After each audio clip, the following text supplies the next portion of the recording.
I was kind of wondering why the cord reached over towards me instead of going towards you. Because I saw that, I assumed that was your power cord. Yeah. That's welcome to the podcast, everyone. Take two. Take reels. Thankfully, it was only our the cold open thing. I'm real glad I noticed that before we went any further. Yeah, 6 minutes of do 60. Do a 2-hour podcast and then notice that it's like well, did you go back now? Did you guys listen to the Persona podcast?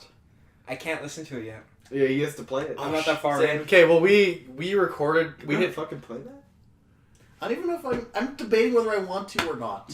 You should. I like it so far. I know there's some stuff that even I was like, man, what? Fuck. That's such a massive... You know what I'm talking about. I know exactly what you're talking about. Related to Listen, that's going to be a huge time investment, and I still have to play the expansion for Horizon, and I'm going to do a Crystal Nuzlocke when it comes out next month, and I got Wolfenstein for Christmas. Oh, nice. You can blow through Wolfenstein. Play it on the easiest difficulty. Okay.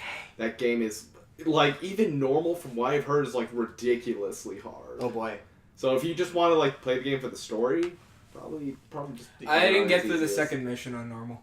Yeah, no, it's ridiculous. It took me a while. And then I'm like, I'm going to go down to easy. The only reason I bring that podcast up, though, is because that was the podcast we found out. We found out there was a recording time it was. Yeah. Yeah, and guess what? It happened again when I was doing the one-on-one with Lindsay. Of course it happened again. Yeah. I didn't notice it. What's the recording time? What? What's the recording time? Right now? Yeah. No, I mean for the... For the program, 3 hours. It'd be nice if it gave you... Which is pretty good. Makes sense. I wish it kind of popped up that was recording has ended. How big was that file at 3 hours? I don't know. That's gonna be pretty dirty. So big. Makes sense because how many yottabytes of storage do you have on there? Why do you think I'm looking at a 4 terabyte external hard drive? I had a discussion with my sister the other day trying to explain to her how the tiers of bytes work, and she wouldn't understand it because she hit her data cap on her phone. I was like, Joey, what is a gigabyte? A gigabyte is 1,000 megabytes. What's a megabyte? Really? Don't make me explain all this. Just kept going into a tier. I was like, no. 252 megabytes. That's it? Yeah. For 3 hours? Yeah. Oh, yeah. Not bad. But, yeah, because wasn't our first podcast close to 3 hours? Yes.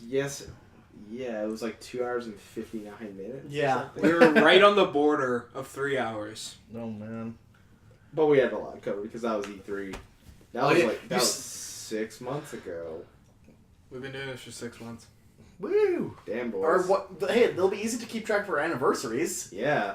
E3? E3 is the anniversary. E3, happy E3-versary. When we get to our 3-year anniversary, that'd actually be an E3 anniversary.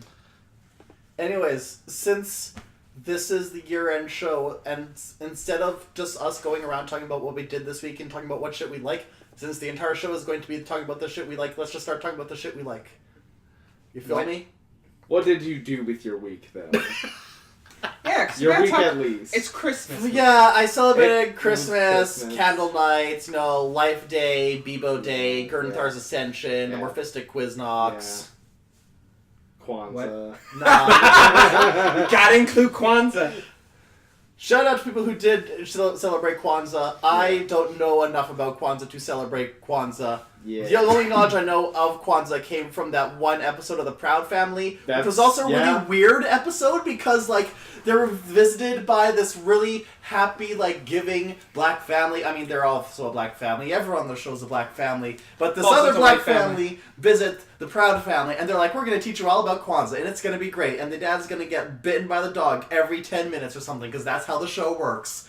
And then at the end, it turned out that the family that was teaching them about Kwanzaa were ghosts or something. They were the ghosts of Kwanzaa. Ghosts of Kwanzaa past. And they disappeared, and the family was down to the Proud Family went to the homeless shelter to volunteer and help them out, and it turned out that those family that never existed, but there was a white family with the same last name. And so in the spirit of Kwanzaa, they helped us down on their white family because the black family were ghosts in the Kwanzaa sky tree or something. I don't know.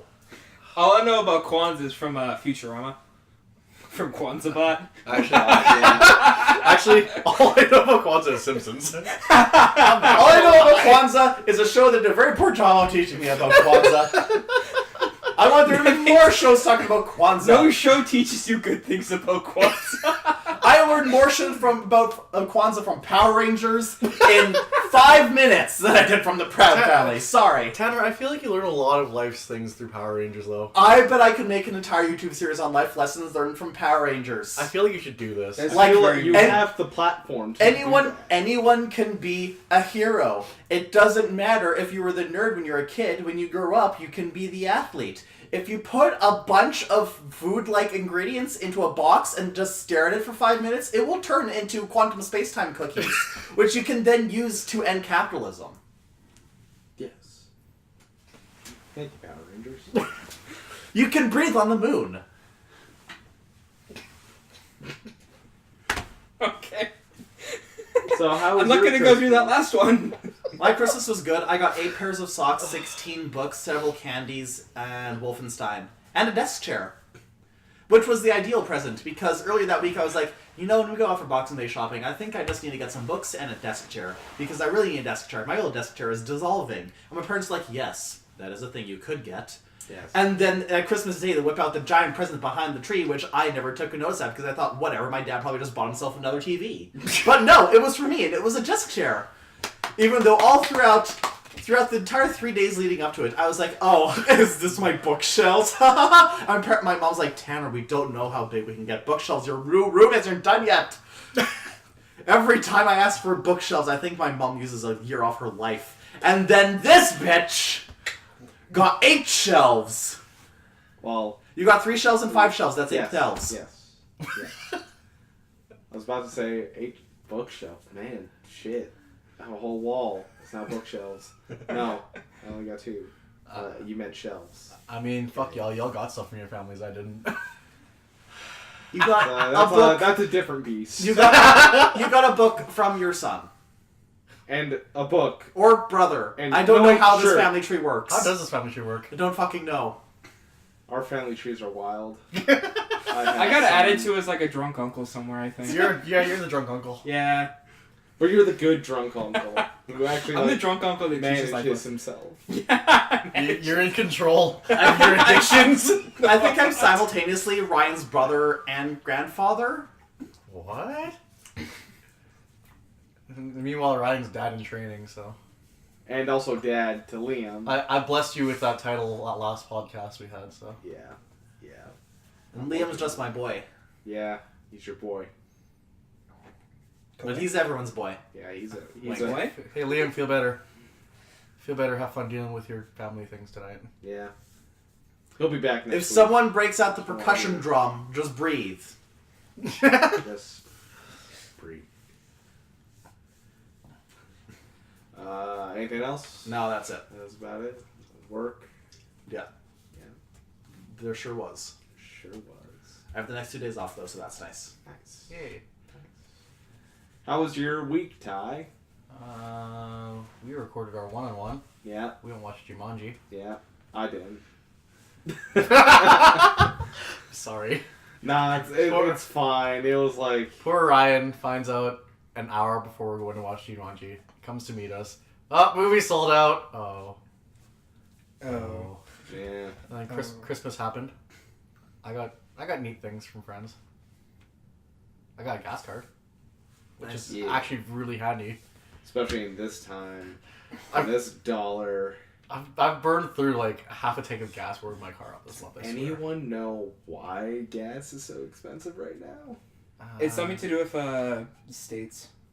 It's always I something to do with heard states. some sort of refinery closed down or something. I think there's like a strike or something. Strike.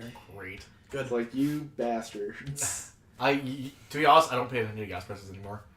I was like, hey, it is what it is. Fill up. $3 to well, I guess I just don't drive anymore. It's not like it's a fucking competitive market with gas. What are your options? You're gonna have to get it from somewhere. We make our own. Honda, Toyota. Moonshine gas. Ethanol cars, just stick a fucking corn in it. Honda, Toyota, if you're listening, keep pumping that hydrogen dream. I need it to happen. Please, I will buy a hydrogen car. That's it. More reliable electric cars, widely available. Yeah. That could work. A skidoo. Ski-doo. My car goes in tomorrow for an undetermined amount of time. Yeah. I'm not looking forward to that. Rest in peace. I hope they warranty it. I really do. Yeah. That's it. My car goes in January. For what? For getting its ass destroyed, remember? Oh, yeah, Yeah, that's right! Bumper. That's right, that did happen. But I confirmed that I won't be paying anything They no matter what. Booked So. you in pretty quick, actually. Well done. Yeah. How was your Christmas, Ryan? My Christmas was pretty alright. Lindsay came home. That was great. And I pulled a great plan on him, Tanner, pointing at him. Because I was like, oh yeah, she'll be in on the 25th. Psych. Texted me on Christmas 24. Eve after work. He's like, hey man, stop by my place before you go home because I have one last gift to give you. I'm like, okay, sure. And I briefly think, maybe Lindsay's home. Nah, he wouldn't do that. Hey, there were several times that I knew you were planning to do this, but I didn't know what date you told him or what date she was actually coming in. And I'm pretty sure I almost spilled it several times. Yeah. I probably would correct you like, oh no man, it's actually the 25th. I don't know what the fuck Ryan told you, but he told me 25th, and he wouldn't lie to me. The only time I'll ever lie to you, Tanner, is to make your life happy. Oh. Okay. Yeah. And then we were saying that like he can't do the same thing next year, so he'd have to be like, what would did I suggest you do to pull one over on me again? I forget. You'd be like, hey man, Lindsay came in early. Just kidding, it's bookshelves. That say Lindsay on them. Yeah. Branded her name on it. Just put like a sticky note that says Lindsay on it. I would yell just as loud. It wouldn't be wrong. I was gonna say, what was your reaction like? Because I saw the pictures. I started screeching, and then she started screeching because she didn't know that he had texted me to come over. So then we just harmonized our screeching, and we were a chorus of reunited pterodactyls. That was great. So you pulled a fast one on both of them. Well done. Yeah, I indirectly did, because I forgot I gave you, walk-in privileges. Yeah, so I So just you burst in. burst in, and like Hannibal busting through. Oh, like, And I came in alright. and I saw Lindsay's plaid shirt that she always wears, and my mind didn't quite register Like, until you played at her. It was like, hey, Tanner, it's Lindsay. it's like, oh hey, there she is. And then, so nonchalantly, it's like, oh hey, yeah. and then we finally catch our breath, and then your grandma's like, Tanner, I'm glad you grew your hair out because I didn't like a blonde. Listen, at least she's honest. That's true. I'm like, okay, it's gonna take me a good 5 minutes to remember how you know me, but okay. You're basically family at this point. Yeah, I guess so. Yeah. Hey, Ryan, Yeah, serious I think question. that's fine. Yes. Am I gonna be your best man? Maybe, probably. I'd say you're in the running for it. Oh, probably. You're Yeah. gonna be my best man. Yeah. Yeah. Yeah.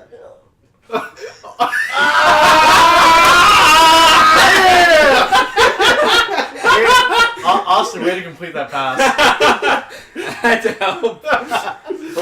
You look so... Because from where I'm sitting, I had the perfect frame for this. You look so uncomfortable. They're just sitting right there. It's like, I gotta help this. I thought you were just gonna connect the chain and bump us with your own fists. I love how in our group the wedding talk has come up, like, it comes up every now and again. I've already... This guy, Ryan, is my MC, so... That's gonna be the hypest wedding. We all want to get married. None of us have girlfriends. Or Yeah. boyfriends. Yeah, that's true. Yeah. I mean, either one works. We're all single. Yeah, there we go. Who do you think is most likely to get married first out of the four of us? Why are you putting me? You're the most conventionally attractive, so it's easy for you to find someone. Bingo. Yeah. Why'd you put it me? What the fuck? You're already the dad of the group, so it's like That's it's still just shit. That doesn't help shit. If I would probably get high on that list if I moved to like Vancouver or Toronto, because my big issue right now is options. Yeah. I know all of you. I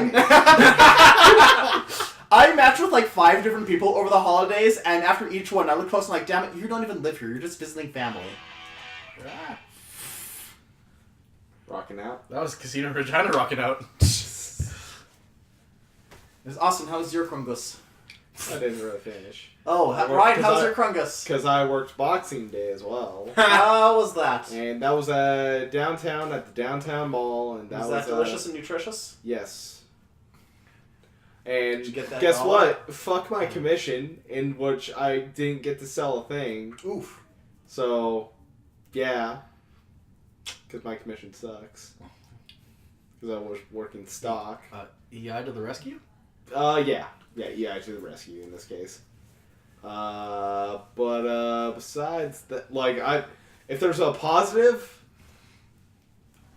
I'm now much more well acquainted with, like, the back and, like, alright, here's where I can find the Jordans, the kids' Jordans, the women's Jordans, the Nikes, everything. I just know it now. It's not taking me, like, 20 minutes to find a pair of Converse. But in actuality, Converse are all the same, so fuck them. Now, if you work there long enough, then you'll get to the point where someone asks you where something is, and your eyes just roll into the back of your head, and then you're like, it's enough. I basically become what my manager is. Except he doesn't do the eye rolling part. I did that to a customer on like Christmas Eve. They're like, can you tell me where the turkey dressing is? I'm like, oh, it's aisle 4. They're like, what did you just do? I did a memory scan of the entire store. That was on like Halloween. You played up more it's awful. I did that to a coworker too, and she's like, "Can you just go to another plane of existence?" No, Brandy, where we work at a plane of existence. I just quickly ascended for a minute, and yeah. But yeah, I got some stuff for Christmas. Got law books. You got some a shelves, lot of books. Some shelves. They're not the greatest shelves in the world, as in like they're like the material themselves. Like it's heavy, but also I could tell it's like, man, you'll just fucking fall to pieces. You could karate chop them in half. Not only that, it's just like the material the material the wood's made of. It's just like it's wood. Well, yes, this sure is wood. It's low quality wood. Particle board. There you go. It's low quality, but it does the job. Basically, it'll stand up. It'll hold stuff, and it's nice having my games within reach instead of like opening the dresser to pull out the game.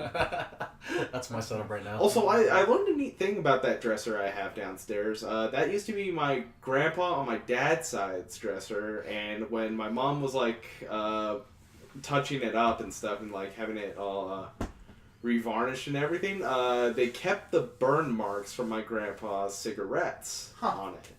Thought that was pretty neat. I was like, Interesting. Thought you were gonna say she found like a secret compartment. No, nothing that cool, but just a neat little thing. The secret compartment with all the hoarded cash. With all the cigarettes? What? Hey man, Listen, Grandpa. if you ever find secret compartments or things hidden in your walls, let me know. We'll do. Make a podcast out of it. Oh no, that minority shit in exists. the walls. If these walls could talk. If these walls could talk. No. Austin, Come on, PJ! Austin, how is your Krangles? Was that it for you, Ryan? Yeah, that's pretty I much it. didn't want to interrupt. Yeah, that's fine. I bought some games. Christmas was Christmas, Yeah. but It was sure was. It was actually pretty good. I got a lot more than I expected to get this year.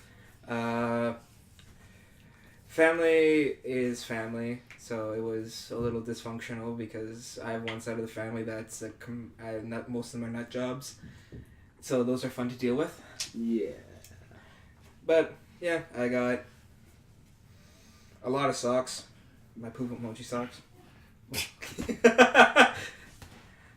I have this year in my family, there are the addition of the stepchildren, my stepbrother and sister, which is so much fun because when they get to go shopping for me, they pick out some really interesting stuff. For instance, I now have burger underwear.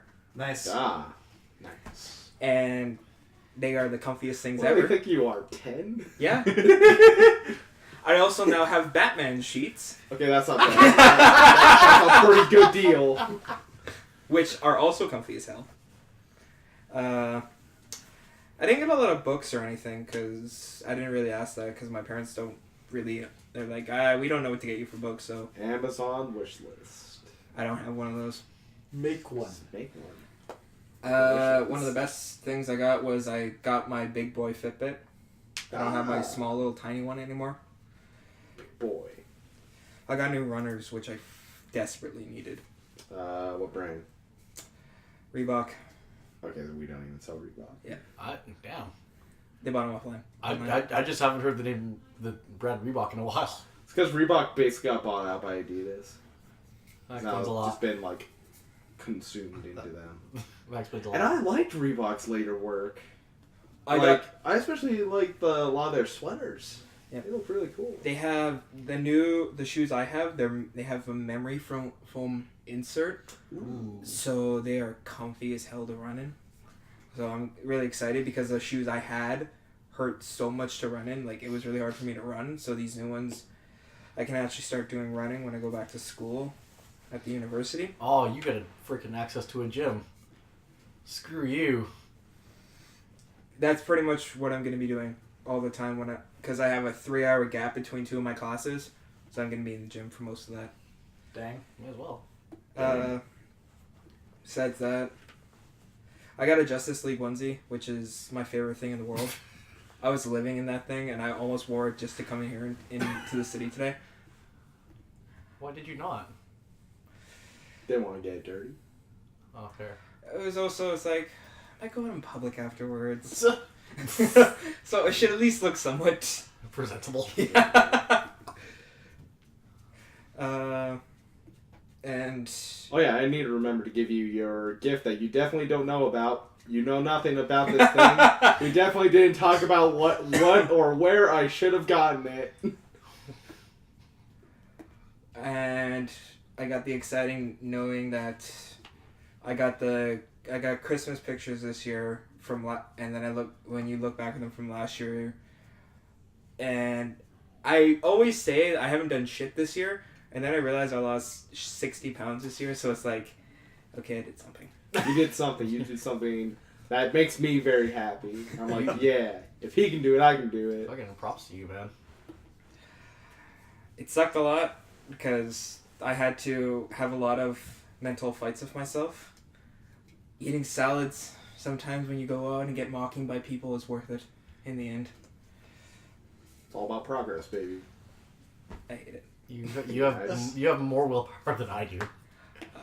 I exercise to eat, so It sucks the most because since I lost all the weight, it's hard for me to eat big meals, and I had 3 days in a row where we were having big family meals. oh no. So at the end of it, I had like this really rank stomach problem, and my stomach swelled up. Literally looked like I ate a watermelon. Ugh. I looked like I was about 9 months pregnant. It wasn't fun. I could barely walk, could barely stand up. It was terrible. So, note to anyone who's losing weight. It's a good thing you do, but just be careful around the holidays, especially if you are going to big family meals. Welcome to Christmas. Pace yourselves. Pace yourselves. And also, maybe take smaller portions. Yeah. It's good to take smaller portions. I didn't because my eyes were bigger than my stomach because I didn't eat all the days before leading up to the meals. So at the meals, I'm like, I can go out all out, and then it's like, Well, guess what I shouldn't have done? Man, it felt great at the time. yeah. That's pretty much it. I'm gonna be spending the rest of my money in Edmonton. Got a couple more things I want to buy that I didn't buy this week. So I'm going to be spending all my money in Edmonton. Yeah. And then I'm going to be hibernating at my house until school starts. Fun. Oh, yeah. Also, you and Joel got me the same samurai book. Like, same size even. Damn. That was kind of funny. I was like, but now I got one to keep at home and one to take with me if I go places. It's actually the perfect travel book. It is. Because It's the size of my fist. I'd say to Maybe fit in a your little pocket, but it is a little thick. Yeah, like, lengthwise, small. Widthwise, big. Yeah, that was a funny little thing. Alright, let's get into this. So, since this is the year-end podcast, I didn't even bother with news. I feel like we'll just be talking about I was looking this stuff. mostly around. There isn't a lot. There isn't a lot. There was one thing that we missed last week that I kind of want to just like this won't take a whole lot, but it's the 2017 National Film Registry, their additions to it. So this is the Library of Congress, and the National Film Registry basically archives movies with cultural or historical or aesthetic significance. Well, you can tell Wonder Woman's on that list. Well, no. Really? What? Like, this isn't like the American Film Institution's like top 10 list. This is movies that are specifically saved, like archived forever for future generations in human history. Oh, then Future Dunkirk civilizations. in like these and like this year was the first year a featured film from the 21st century was saved. Oh, so Dunkirk what? is on that list. No. What Really? did get What did get saved? The first film ever saved from the 21st century was Memento, Ooh. 2000. Ooh, damn. So yeah, they save, I'd say about 20, 25 films a year. And these aren't just like movies and stuff. This is also like documentaries, nature documentaries, even home movies. Oh, So wow. Is Charlie Bit Me in there? Maybe 40, 50 years down the line, fucking YouTube videos will finally be saved. But it's stuff like interior New York subway, 14th Street to 42nd Street, which is just film of the film of trains in New York, the subway system, which this was back in 1905 when it first opened. So they had a train with the camera equipment set up on it, and it was basically filming the other two trains in New York. So, and also, like, with this year, Guess Who's Coming to Dinner? That was saved. The Goonies was also saved. Of course. The Futena's family home movie collection, which is from the 1920s to the 1930s, which was basically about a Mexican-American family living in Corpus Christi, Texas.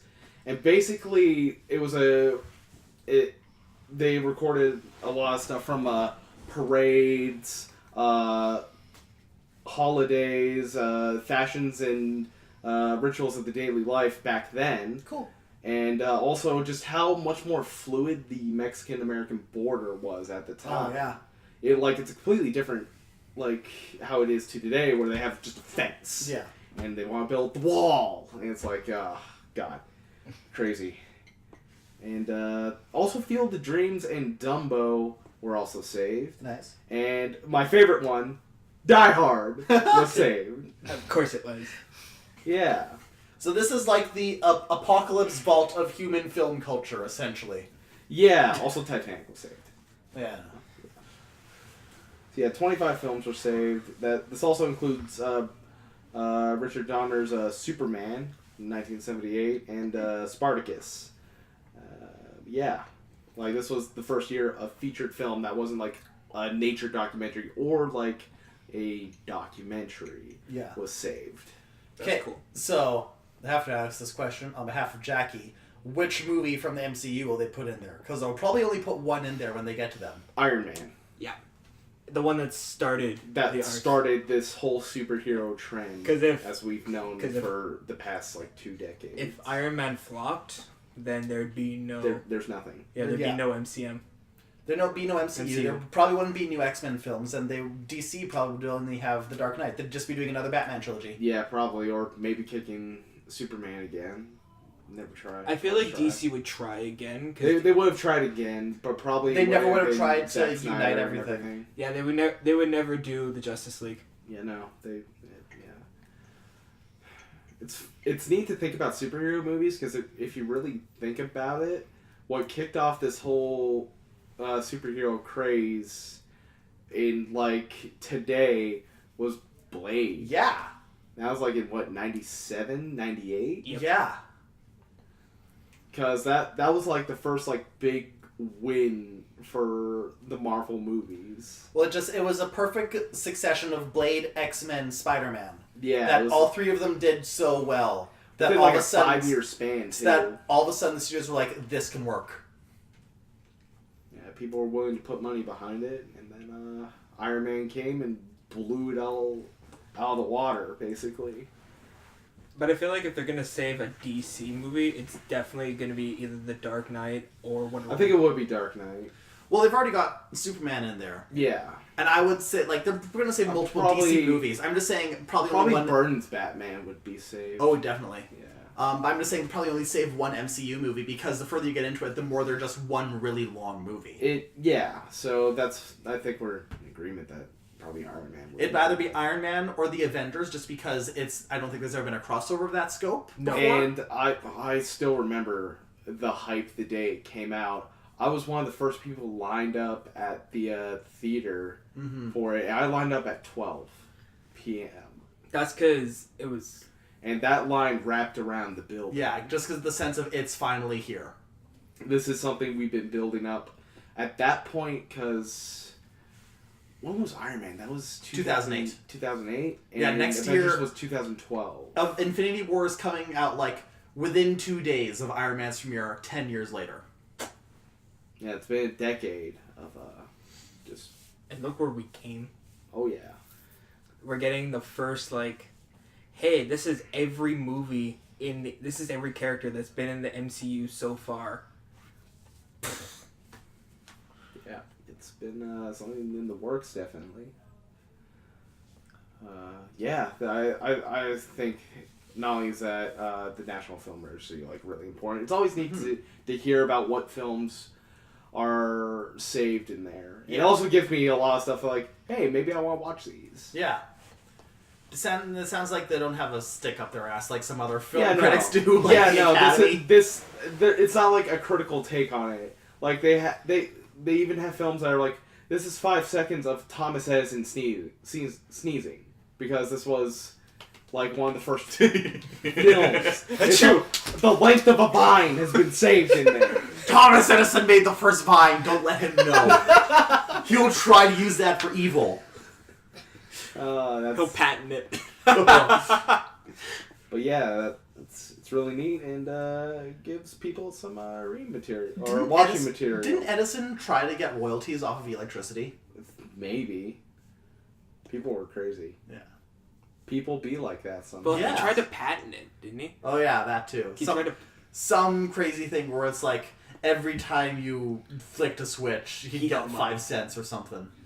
Jesus. Yeah. So let's get into this. So most people are like, let's do top 10 games. That's too much. Not for us. We're gonna do like various top 5s of various things. And since we were just talking about films, I suggest we start with films. Yes. So Tanner, do you want to lead us off? I kind of want Ty to go first because he said he had nothing planned. Lead us off. What the hell? I want him to name his 5 favorite films of the year off the cuff. And then as we go on, he'll be like, oh yeah, that too. Of the year. Of the year. God. Of the year that was 2017. I actually don't remember anything that I watched. Okay, maybe I should then. Just because when I was it'll help get the wheels turning. Please. When I was composing this list, I was shocked that some of these movies were from this year. Because I'm simultaneously feeling like June was last week, and also Lego Batman came out 3 years ago. Yeah. No, Lego Batman came out in January. My number one movie, I totally forgot it came out this year. Actually, until I was like looking back, I was like, you came out this year? Oh well, you're top of my fucking list. You know what my number one movie is. You don't say it, but you know what it is. Well, you're about to say it. No, because I'm going to start at 10. I know you said top 5, but I had to do top 10. Okay, I'll let you. I feel like I'll top 10. let I that feel like off. movies we should do top 10 because I have 10. Okay. And I'm not even like I didn't have a list for movies. I just remember. Okay, my number 10, Atomic Blonde. Okay, yeah. Number 9 is Cars 3. Yeah. Which was mainly on there because I was blown away by how much I liked it. I went in there like, oh yeah, this is going to be a silly Cars movie. I was always crying at the end. Number 8 is Lego Batman, which is the best Batman movie. Number 7 is Baby Driver. Number 6 is Guardians of the Galaxy 2. Oh yeah. Are you this year? That did come out It this year. did come out this year. You said you didn't like it, and I almost slapped you. I could probably revise that Okay. response though. I could probably revise that response because I look back and I was like, I enjoyed it. I enjoyed it. Okay. But carry on. When we watched it, we were walking away, and you're like, yeah, because this was the second time we had seen it, and you walked away like, yeah, I didn't like that. I thought think I I'd like just- it more. I don't know. Something about it at that time. It didn't resonate with you because your dad's not dead. That'll do it. Fair. Is this Just, okay, disclaimer, my dad's not dead either. Yeah. I don't know where that came from. Number 5 is The Last Jedi. Number 4 is Captain Underpants. Fuck. God. Number 3 is Wonder Woman. Number 2 is Thor Ragnarok. And Ryan, what's my number 1? I should know this. Ty, what's my number 1? Why would I know this? Austin, what's my number 1? I have absolutely no idea. Y'all have concussions. It's Power Rangers. Fuck! Wait! Oh, No, that was March! I completely forgot that. Whoa! This year. No, I actually. What is with this year and completely forgetting? I thought that was last year. This was a really busy year. Everything kept on happening. Everything happened this year. Oh my god, that's right. It did come out this year. Oh my god. Good lord. Okay. I should do that! It's on my list!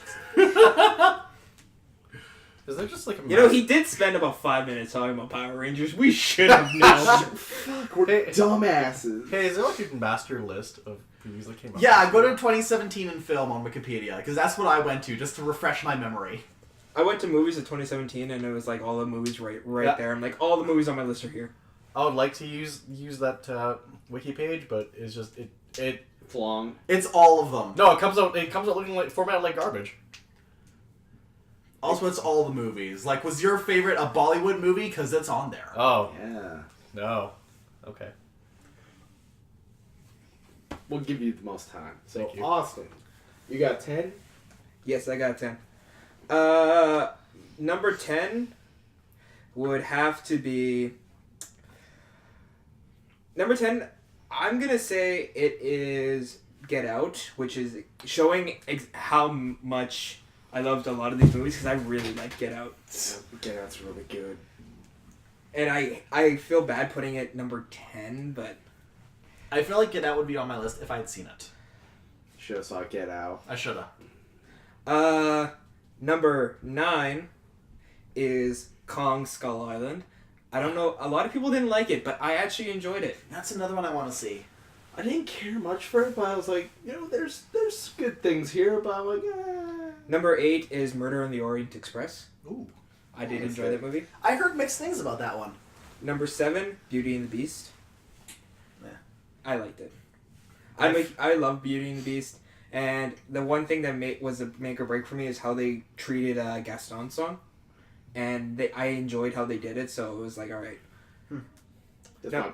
my problem with it was like it felt like they just made a live action version of the animated movie. Yeah. I was like, Like when you I could was have done some stuff. when more I was different. reading reviews, like they compared it to the Cinderella live action. They said Cinderella live action was really good because it took the cartoon and expanded on it, but it didn't go in completely weird directions. Yeah. Whereas Beauty and the Beast, it was just a carbon copy. Yeah. Which I didn't mind. Yeah. There's and there's that's good fair. parts about that. What am I on, 6? Yeah. 6, Kingsman. Another one I missed haven't it. seen yet. It is... I was surprised that I didn't go see it. I don't know why I didn't. I think we got busy. I think that's probably Because we were talking about it, I'm pretty sure. My number 5 is also Star Wars The Last Jedi. Nice. Just because... Yeah. so many emotions about it. Number 4 is It. firsthand. Yeah. Spider-Man was number 4. Number 3 Yeah. I think. is Wonder Woman. Okay. Number 2, Thor Ragnarok. Nice. And Okay. Logan is my number 1. Because no movie hit me harder than Logan this year. It hit me right in the feels. Nice. Every one of my feels. Damn. And I have to put an honorable mention to Disaster Artist. Still need to go see Because it. that so- movie Same. is fucking fantastic. Yeah. It should win all the awards. I need to go see it. And I need to also start reading my copy. Yeah. I think you lost it. So, my turn. My number 10 movie is Baby Driver.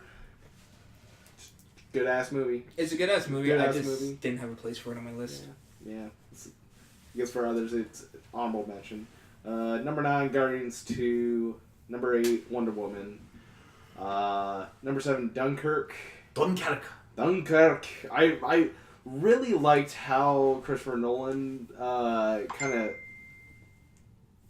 paced it, in which it was like 3 separate stories at 3 separate time intervals, and eventually they all meet up at one point. And I thought that was really neat. That was a real neat way of doing it. Number 6, I accidentally wrote down here. It's Star Wars Last Jedi, but I accidentally wrote Star Wars The Last Year. Oh And, number 5, Power Rangers. no! Nice. Go Power Rangers. Nice. Can't go wrong with that. No, I can't. Number 4, Spider-Man Homecoming. Spidey's back. Mm-hmm. He's back. And I adore Tom Holland as Peter Parker. See, And I can't wait to see what they do with the I character. agree with all that, but I think in the grand scheme of the movies I saw this year, I didn't have a place for Spidey. I liked it, but I thought it was kind of middling for a Marvel movie, and it just was. It brought Spidey back, but that's not enough to get a place on my list. Yeah, fair enough. For me, sorry. Yeah, go. For me, the thing that brought Spidey to any list is Michael Keaton. Oh yeah, he did such a good job That's as true, Vulture. yes. But I guess my only gripe against the movie was that ending scene, which we won't go into. But I had a problem with Right. Spidey's take on it. But overall, Spider-Man's my favorite comic book movie, comic book character. So Fair fucking love it. Number 3, Thor Ragnarok. It's fun. Yeah. Just the fun, maybe the funnest Marvel movie. Yeah. From between it and Guardians of the Galaxy 1. Number 2, John Wick 2. Oh, All right. That's what I forgot about. I haven't seen either of those. Oh, John Wick. Yeah, though. Oh god, fucking Keanu Reeves. What a god. He is a god because he doesn't age. He doesn't. Number 1, Get Out. Get out! Get out. Just get out. Get out. Go on, now get. I rewatched that movie. It's creepy.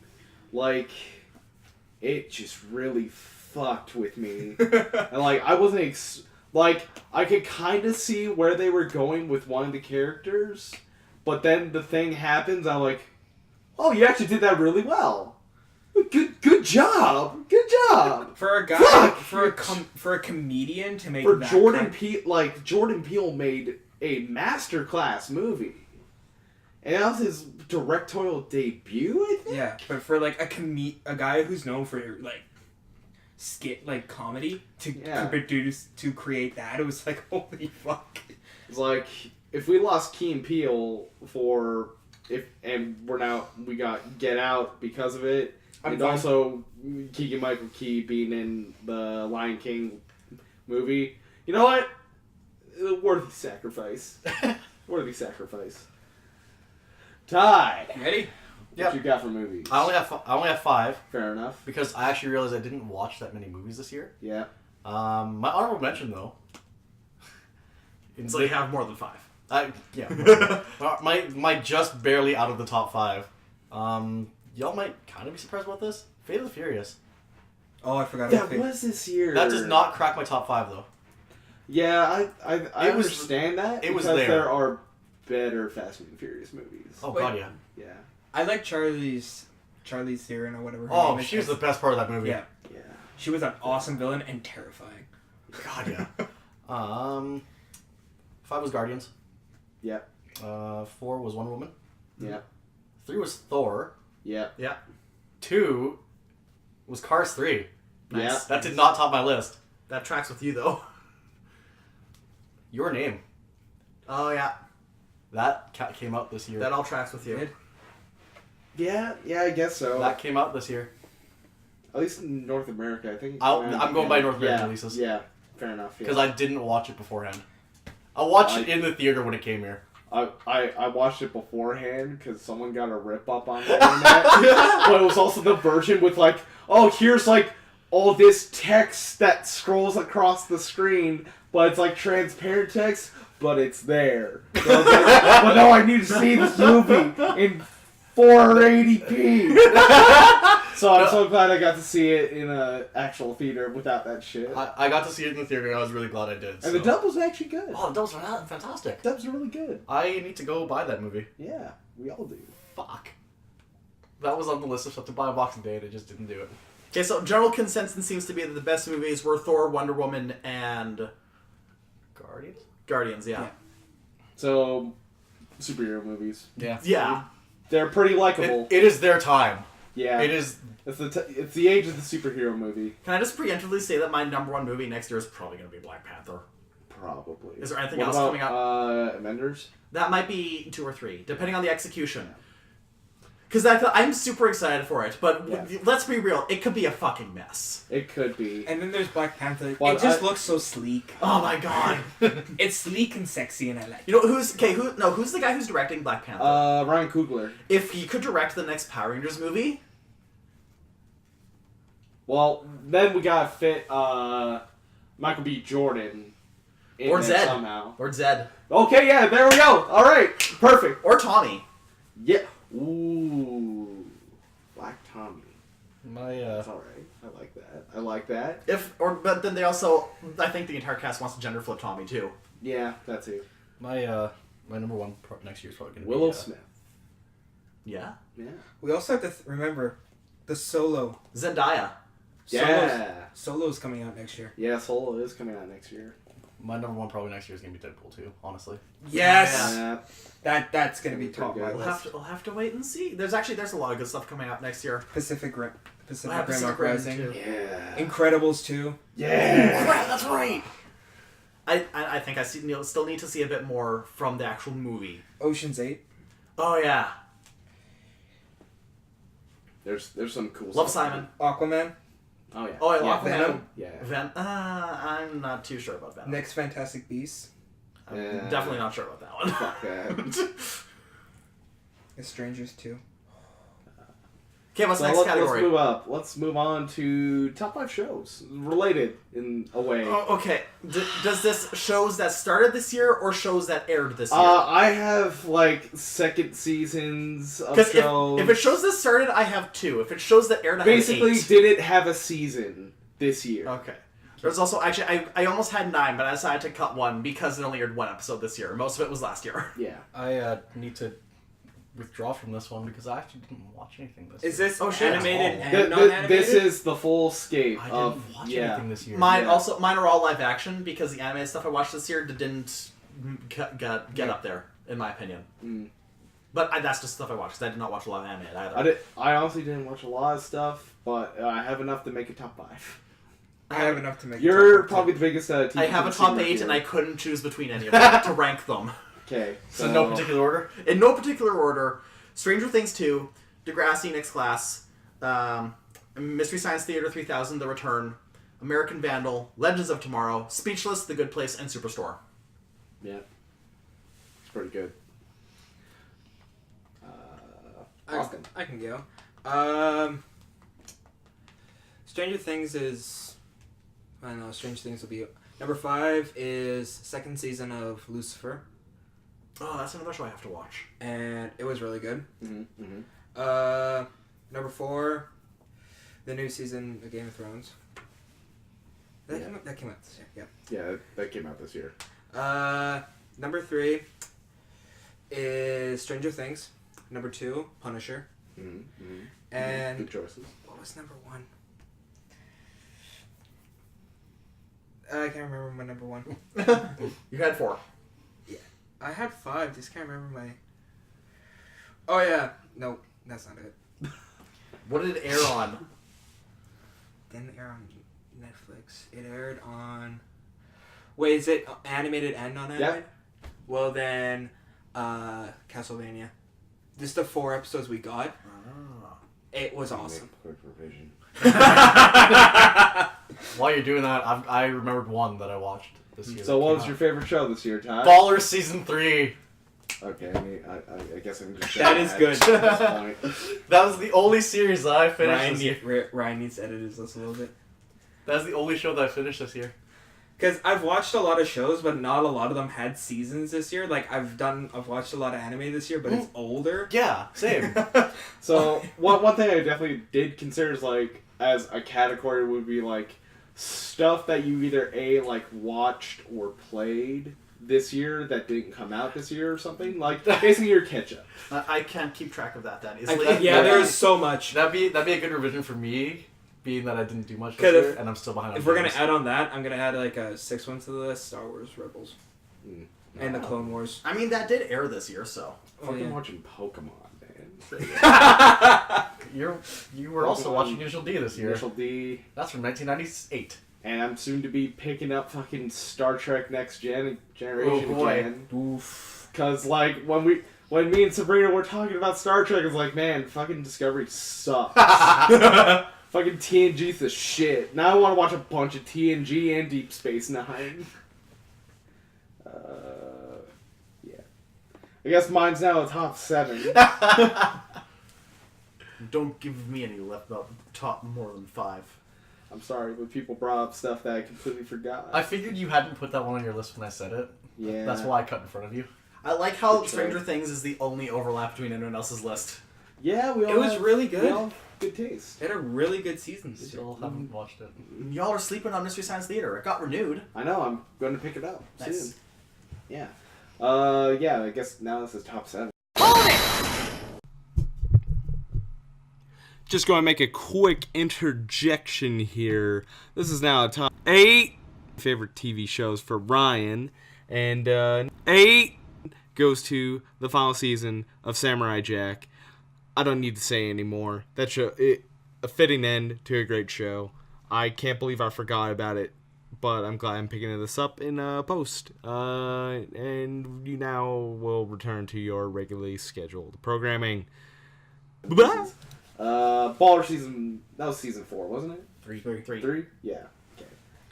Yeah, it was alright. It's pretty good. Voltron season 4. Haven't watched it yet. Yeah, it's pretty good. Short, sweet, gets to the point. The Punisher, it's number 5. Castlevania, number 4. Master of None season 2. Alright. Yeah. Forgot about that. Fucking Aziz Ansari just does. He's so Those are really fucking good seasons. good, and that show's really funny. It's just a really funny show, just a really good show. I don't like Aziz Ansari, but I like him in that. Yeah, that's good. Number 2, Stranger Things season 2, just fucking great. It's fucking great. And then number 1, My Hero Academia season 2. So, can I revise my list now? Yes. Fuck. I forgot about that too. Yeah. Because I did finish that. Yeah. Yeah, it's the fucking best. It's the best ongoing shonen anime It's- on right now. My list is still only 3 episodes deep, or 3 shows deep, but whatever. Yeah. That show's so good. Yeah. That's so good. Moving on, I have down here top 5 albums. I don't listen to albums. Can I we listen just to do singles. artists? You can do artists. Yeah, because I don't Artists who have just put out some albums. music that you wanted. You can do artists. I have to do singles. I have it split to like albums and songs. Yeah. Also, I have my top 5 songs and also 9 honorable mentions for songs. You want to just kick that off? Rapid fire it? Okay. This is the music portion. Okay, music portion. And I just have singles. Number 14 is Stay by Zed and Alessia Cara. That's good. Yeah. Number 13 is New Rules by Dua Lipa. Number 12 is You and Me by Marshmello, which I need to listen to more Marshmello now. Yeah. Yeah. Number 11 is Feels Like Summer by Weezer. Number 10 is Kill for Candy by Dream Car, all in caps. Number 9 is Knockin' at the Door by R. Kells. Yeah. Number 8 is Little of Your Love by Haim and Blood Pop. Number 7 is Cut to the Feeling by Carly Rae Jepsen. I'm surprised it didn't crack my top 5 too. Number 6 is Call Me Mother, which look that up on YouTube for then the So You Think You Can Dance number 2. It was fucking boss. Number 5 is Supercut by Lorde, which is probably my favorite Lorde song now. Number 4 is Run for Cover, which I always scream sing along to whenever I can. Number 3 is Every Day's the Weekend by Alex Leahy, which I happened to cross during listening to the indie radio station, and it's the bomb. Number 2 is Chillin' Like a Villain from Descendants 2, the Disney Channel original movie. And number 1 is number 1 is Temple by Tonight Alive, which I listened to that and immediately thought of the comic book Wicked and Divine. Like, is this Lucifer? I should have brought my iPod in. Yeah. To figure that out, I looked at my iTunes, just looked at all the songs I bought that came out this You year. listen to music on YouTube? Not often, no. Damn. Why? Because then you could just look at your social. Yeah, no, I probably should start doing that. But no, I actually use my iTunes for that reason. Yeah, those are my 14 jams for 2017. Damn. If I stretched, I could have probably found 3 more, and those would be my 17 songs for 2017. Yeah. Topical. Well, here's where things get a little country. Yep. Yep. Guess what I was listening to before this? What? Flower on the Wall by the what's the brother's name? The Red Hot Chili Peppers. No, not them. The Hunter Brothers? No. One Direction. No, they're not even Country. brothers. The Statler brothers. Nice. Yeah. It's gonna go for John Cash. I think I got I got top 10. It's gonna start out. It doesn't start out country, but it's gonna end Very my top country. 5 are all country. Number 10 is Charlie Puth. Ooh, yeah. I've liked a bit of the music he's been putting out this year. Number 8, Eminem. His latest album. There are a few songs on there that I really like. I think it's probably the worst album he's put out since Relapse. Well, Relapse was a fucking awesome album, but it's just Yeah, when he's done, I have an addendum to mine. Oh man. But the reason, I don't like it so much for the music, but the actual lyrics in a lot of his songs are really good. Understandable. He can have some good verses on there. Number 8. Number 8 is gonna go Tim Hicks. He has some new music out that I've been really enjoying. Number 7 is Florida Georgia Line. Off and on. It's fine. It's fine. It's your list. I'll judge in silence. Number 6, Megan Patrick. Country. Yeah. you feel free to elaborate some of her stuff. I can't remember the names of her songs. She's a Canadian. Yeah. She's a Canadian artist that I've really started to listen to ever since I went to the CCMAs this year. Mm-hmm. Number 5, Washboard Union. They're awesome because they sound more older school than newer school. They kind of mix the blend of both, and they have an awesome sound. Number 4 is Luke Bryan. He put out a new album recently, What Makes You Country. It's awesome. Number 4. Dallas Smith. Because I think he's Alberta kid or Saskatchewan kid, and he's Canadians do it better with country music because we are less poppy than America. Some of those fucking. God. Number 3, Brett Kissel. Yeah, I've heard a lot of good things coming from him. Number 2. Where was my number 2? Number 2 has to be. Oh yeah. Number 2 is Brick Kissel. Number 2 is Siri. Dropping beats. Number 2. Sorry, I just have to look up his name real quick. There are so many I had from a number 2 that I had to look up. I assume your number 1's pretty definitive, but your number 2 is like, who gets this? Who gets the honor? Dean Brody. Dean Brody is my number 2. And number 1, because he is like one of my favorite all-time country artists, Blake Shelton. He puts out so much good music, and he's one of the last true older style country artists. My heart still goes out to Paul Bryant. I'm Guy gonna deserves so agree with much you on better. that. I'm gonna agree with you on that actually. Like, his sound is still classic country, and I know he dabbles in a little bit of this modern country, Well, but it's yeah, not he- enough to make me like hate him. he puts in enough that it can attract younger That he audiences. stays within the relevancy of Nashville, which they're so fucking backwards. Yeah, he stays in he stays in being relevant in today's country music, but he also stays true to actual country and puts out the music that's like, I'll drive to this. I can take I have a Blake Shelton CD that, like, on a long car ride, I'll just play it, and it's just, the drive goes by so fast, and it's just relaxing.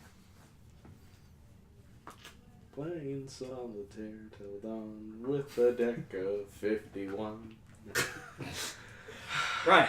God, I really love that song. That's a good song. I'll do this kind of like I'll do one of the songs and then one of the albums. So number 5 song is "Bag Bag" by Vince Staples. So the song that's kind of used in the Black Panther the second trailer. Okay. That isn't "Legend Has It" by Run the Jewels, which is also a great song, but that came out last year. Okay. Number 5 album is "Outrage Is Now" by Death From Above. They're fucking back with their just a fucking good fucking album. Just, man, I'm so glad Death From Above is back, and they're Canadian too. So Really? yeah. Where are they out of? Probably Ontario. Oh, of course, Ontario. Yeah, of course. Number 4 is songs is "Drop Me in the Water" by Our Lady Peace. So it's a good song. Good old Canadian boys. I still stand by it that right now there's no better rock anywhere in the world than Canadian rock. Probably. We're kind of in a little bit of a renaissance that no one realizes. Almost. Yeah. Well, America's gone so poppy. And they've completely neglected their rock scene almost, at Like- least in the public eye. Like, the people winning Grammys for rock music is Imagine Dragons. Yeah. Which hurts. Maybe 3 years ago that would have made a little But sense. like with fucking their first album, yeah, I can understand it because like there is a rock vibe there, but with their new stuff, it's like no. You want to tell me? You want to tell me that Believer or Thunder is rock? Oh, Come Thunder. on! Feel the thunder. Like, come on! No, God, their shit is terrible. not. Their shit is not rock. Their That's shit is not- pop or or like wannabe EDM music. like no, that's an insult to EDM. Yeah, no. You know. That's why they're wannabe. Number 4 is number 4 album yeah. is "This Old Dog" by Mac DeMarco. Nice. Very chill, very chill. Good old another Canadian guy, but he's a lot more popular, especially with people who like getting high on Warped Tour. Number 3 is for songs is "Ascension" by Gorillaz featuring Vince Staples. He's the only one who makes a second feature on any of these lists. Nice. Vince Staples is the fucking best right now, and it's like I've said this before. I think "Humans," the album by Gorillaz that dropped this year, is the weakest Gorillaz album they've ever made. Because in my opinion, it's a Gorillaz album in name, not in soul. Okay. But Ascension. Ascension though, and a lot of the singles on Humans are fucking great. It's some of the best stuff they put out, but the problem is Humans doesn't have a Rhinestone Eyes. It doesn't have a Dirty Harry. It doesn't have those songs that are in there that make you want to go back to like Demon Days or the self-titled album or anything. Or even Plastic Beach. And Humans just feels like an album that is a club party at the end of the world. So, and that's not quite Gorillaz for me. But Ascension is just so fucking good.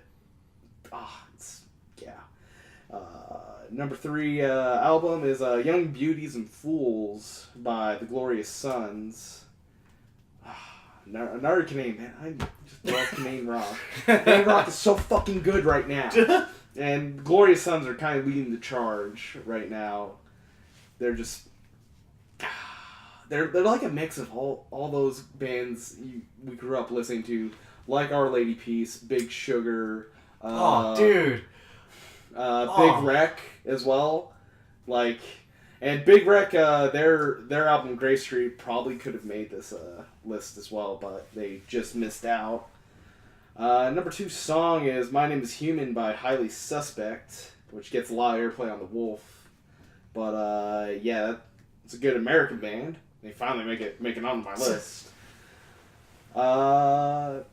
Number 2 album is Flower Boy by Tyler, the Creator. So I think Flower Boy is probably the best album Tyler has dropped since, I really liked Wolf, but it's probably his best album since fucking Bastard. But Flower Boy really challenges Tyler and makes him go in different directions. It also has probably Jaden Smith's best feature this year. Jaden Smith can drop bars when he wants to. Number 1 song, Knocking at the Door, by Arkells. Yeah. Can't beat that. That song's too good. It's too good for this world. And number 1 album is an album probably not a lot, but none of you guys have probably heard, but Compass by DJ Okawari, who... No fucking It's the most relaxing album I've heard this year. It just puts me at peace. Fucking... It also just keeps the memory alive of Nujabes, who did the soundtrack to Samurai Champloo and stuff. Okay. Just good shit. Just good shit. Ty, what do you got for us? Well, I've just been going through and remembering songs, so this is a very cobbled together list. And there's actually no particular order. Yeah. Well, no, it's in an order. It's in an order. I've only got 1 album on my list. And again, I guess because I didn't buy much this year. Royal Blood's new album. Yeah, that's pretty good. I love that album. Usually it's grip run music for me. It really is. My singles list gets pretty eclectic though, so Nice. bear with me. Just name it off. All right. I think it's only 8 songs, 8 or 9. I don't know. Bottom list is actually a Taylor Swift song, New Year's Day, from her new album. I mean, I've been kind of avoiding her new album, so... I actually really like that. It's her closing song on the album. I actually really liked it. Okay. Sorry Not Sorry by Demi Lovato. Oh, that's a good one. Yeah, that's a really good one. And actually, No Promises by Cheat Codes featuring Demi Lovato.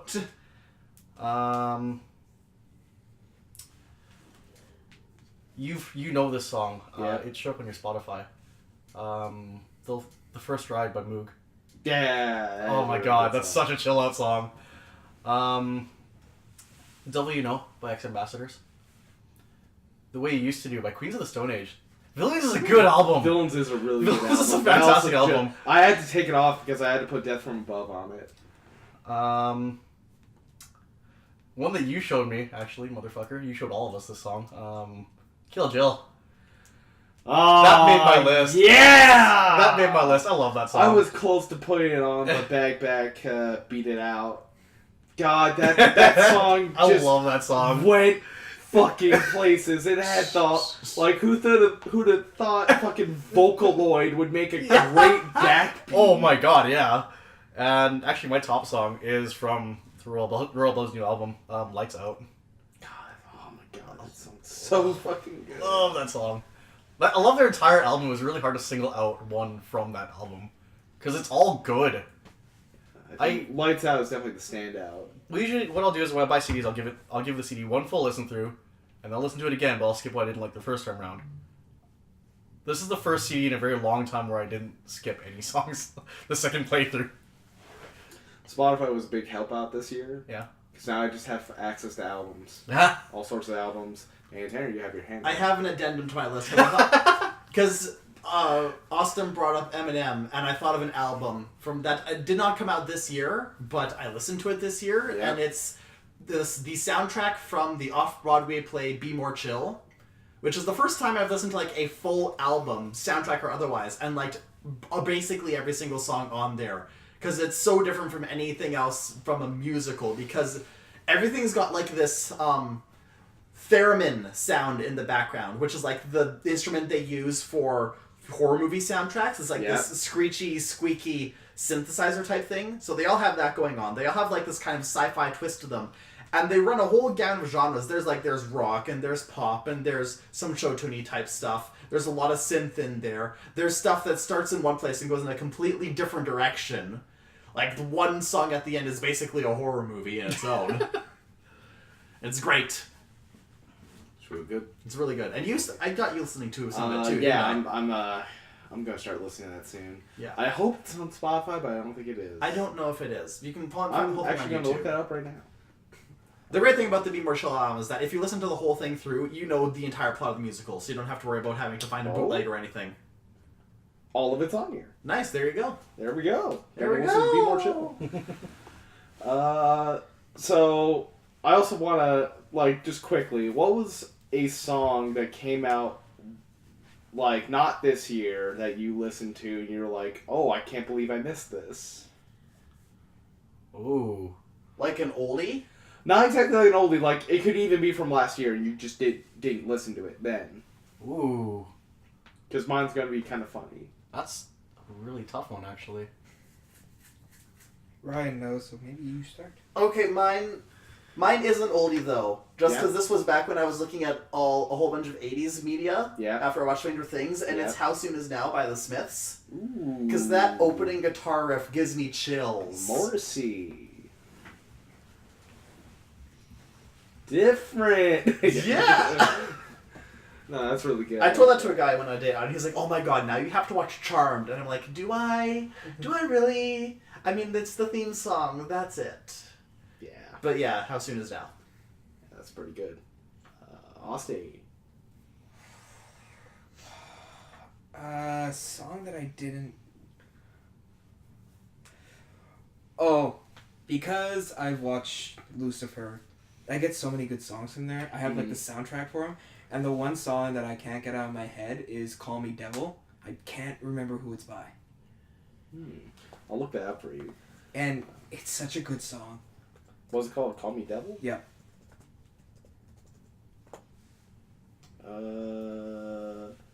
By Friends in Tokyo. Everything on the Lucifer soundtrack, the Lucifer soundtrack's on YouTube. Everything on it, it's fucking gold. Yeah, I even get I got a lot of good music from Master of None. Like the little intro title cards, they'll have a song dedicated to it. It's just every song they put on is just it's really good. What They're all about you, bangers. Ryan?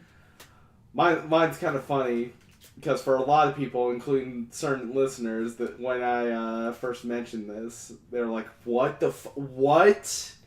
And this was the first time. This year was the first time I listened to "Welcome to the Black Parade" by My Chemical Romance. And you just discovered that? It's not that I just discovered it; is that I kind of wrote off My Chemical Romance. Okay. Because I didn't really have an emo phase or a scene phase. That's true. Because I was big jock boy. I was pushing them in lockers. But no, I listened to the only song I ever did up to this point listen to by My Chemical Romance was Teenagers, and that was because of a fucking AMV, which is hilarious, and that song is kind of hilarious. But Welcome to the Black Parade, I heard it on the way to work one day. The Wolf put it on, and I'm like that. I've heard that first piano chord so much that I was like, oh, whatever. Let's skip the song or whatever. But I listened to it oh, this is a fucking banger. Yeah. Shit! And now I'm just singing it all the time it comes on. Okay, now, have you listened to other My Chemical Romance yet? Not yet. I would recommend checking out Danger Days, because I haven't listened to a lot of Chemical Romance either, but Danger Days has more of my favorite songs. You should just talk to Jackie about this. This is true. Probably also. should. Hell, when I first listened to it, I even considered doing a little side project, which would involve me, like, putting out a post on Facebook or something and asking people, hey, what are some music recs you'd want to give me? Like, it doesn't have to be things like that you'd assume I'd like. It could be even stuff that you like that you want me to listen to. And I would make a series about me kind of analyzing and talking about it and how I feel about these. Side So note, I'm gonna find some every- fucking shit to listen to you. Side note, every time I throw you a song album on Messenger, you just ignore it. I don't listen to it. But you respond to it though. Because when it comes to music, like, I don't really give immediate response. I have to listen to it a bunch. Like, there will be the ones that I'm like a fucking trout and I just grab on, like, yeah, I send to my death. I know I've thrown a few at you. But no, the stuff you've thrown at me has been pretty good. I like it. You should go through my iPod. I feel like I should. I actually found an answer for this one, weirdly enough. Back to Earth by Steve Aoki featuring Fall Out Oh, Boy. that's such a good one. Did not hear that song until early this year. And I'm really sad that I missed out on it for 3 years. Because apparently, Neon Feature 1, 2014. And Steve Aoki's so fucking good. Steve Aoki's a gem. He's so good. So next thing that'll definitely pique Tanner's interest. Top 5 YouTubers. Oh, good. Oh no! We don't have. They aren't. Oh, well, I guess it says people you started People watching. Or internet personalities. Personalities that you've been watching and you're like, man, they're still good. They're always good. Oh, I got this then. Yeah. All right. Mine's gonna be so predictable, but whatever. Someone else go first, because I've been starting all of these off. Actually, Ty, do you want to start off? Alright. So, I've got 5 that I fell into. Mm-hmm. Surprise, surprise, they are all car related. Who would have thought? Okay. 5 goes to a guy named, his YouTube channel is called Ragey, and all he does is Need for Speed playthrough videos, and they're all fantastic because he does this. He basically speed runs the games, and it's fantastic in the way he does it. It's Is his channel called Need for Speed Run? no. Oh god. Oh, that's a great name. Copyright it. Copyright that shit. Need for Speed Run. Next one up there is Engineering Explained. I started watching a lot of his stuff this year. What does he explain? Is it engines? You know what? That's the sad thing, is that pretty much. Like, he will break out a whiteboard and explain how this shit works. Here's how the Dorito works. He actually did one pretty similar to that, I'm not gonna lie. Did he at least call the rotary a Dorito? No, he didn't. Damn it! Mighty Car Mods. Yeah. That will always be up there for me, my staple. Hey, we should put those they were building a car and one of the guys got really fucking pissed because the other guy kept trying to put like some shitty Ford like shocks on it or something. Oh, he was trying to build the Mira and he got Toyota Yaris shocks. Yeah, it was Yaris. I don't know why I thought it was Ford. I think Toyota, it's Fiesta or something. And then Toyota Yaris just became their meme for the year because I think they were working on their 350Z and Marty brought back a Yaris door because the car they bought was missing doors. The guy just kept so pissed. Oh yeah. They actually just released a new video today about making your own Driving a Yaris. God, I don't wish that upon anyone. What was that? That was Engineering Explained, MCM, Ragey. The one I found this year though, Sticky Diljo in the Chronicles. Mm-hmm. His channel's so good. He's been making videos for the last 10 years apparently. I didn't realize this. Or writing and making videos. But yeah, Honda blog. Japan Honda blog. And my number 1, you should know this, Ryan. Does it happen to be someone who does regular reviews on cars. It might be. Good old regular car reviews. That's where half this group's inner memes came from. This is true. This is And this very is all true. my fault. And guess what? He's probably reviewed your car, listener. Very likely, yes. I should check if he's reviewed my car. I don't think he has yet. He's Not reviewed yet. my car, he's reviewed your car, and he's reviewed one of your cars.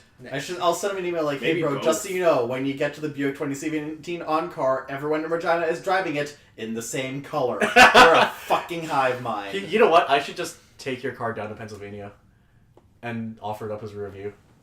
But how will I drive? You can take my car. I don't feel I wanna comfortable come with with. that. I feel like as soon as you give me the keys to your car, someone's just gonna rear-end it. I'm not even gonna get into it. No. It's just, as long as someone hits the front, I don't care. Okay. I want a new front bumper. Okay. Well, it's time to get a new back bumper. But then I gotta replace that sticker. New back bumper. So yes, those are my... I'll Those go are my next. We'll do reverse order. Hey guys, sorry for interrupting again, but these bastards right after me, they did top 10s, and I felt like I left out just a little bit too much. So I'm just gonna tell you guys my top 10 YouTubers, but I did top 6 in the video, so here's the 4 that come a little bit after. One of them which would actually be like my number 2 if I didn't forget. Number 10 being Drew Scanlon, the blinking white guy. He has his own YouTube channel. He was former Giant Bomb staff, but now he has his own YouTube channel where he travels the world and it's game developers, fans, all sorts. And it's called Cloth Map. You should really check it out if you want to not only see the world, but the gaming industry as a worldwide figure. Number 9 being Maximilian Dodd, known for his boss rages and fighting game news, well known in the FGC. Good guy. His dog Benny is the hypest dog on YouTube, and he's just one of the best, one of the good guys out there. Number 8 being Red Letter Media, the boys over in Milwaukee. They're just some of the funniest stuff. I get a lot of my humor from them. Just, they're half in the bag. Reviews of movies are just, it's some of the best stuff out there. Really, you should be watching Red Letter Media. You need that in your life. And number 7, who really should be my number 2 because of how much I enjoy this guy's work. It's a guy simply known as Ahoy, and he has a video series known as Iconic Arms, which does full historical editorial essays on weapons such as the Thompson or the M1 Garand or even the bow and arrow, and not only their history through human history in real life, but their history in video games and how life affects art and stuff. And he doesn't just do that, he also has editorial videos, one on the Polybus, which was a video game myth back in the early, I'd say mid 1980s, 1990s, during arcades, of possible links to MK Ultra, and he just puts out some of the best content. I wish I didn't forget because he updates so infrequently. But yeah, check out Ahoy, check out all those guys I just mentioned, and now I'll send you guys back to the video. Bye bye. Number 6, because I completely forgot. Regular car reviews. It's the funniest shit. Oh, it's great. It's the funniest shit. I'm so glad I got into him. You're welcome. Number 4, the needle drop. More specifically. Specifically. Can I pause you for a moment? I think you skipped a number there. You said you started with 6 with car reviews. No, I said number 5. You said 6. Yeah, you did say 6. I did say 6. That's regular car reviews. It's my number 6. Oh, okay. But then you said 4. How about you? No, I said 5. You fucks. What? What's number 5? Number 5 is the needle drop. Nice. More specifically, Anthony Fantino, the internet's busiest music nerd. Nice. And I've gotten a lot of music through Anthony Fantino, and also discovered a lot of shit music. That includes fucking Eminem's latest album, The Revival, which is fucking terrible. And I looked it up, and I actually listened to it for my opinion, and I was like, this is fucking terrible! And I think I found the problem. There's too many cooks in the kitchen. You look at, like, the Revival's album, like, the track list and the amount of writers, the amount of producers. Like, there's over 60 people working on this one album. This is starting to sound like a Taylor Swift album. And the features are shit. The Hey, look what you made me do!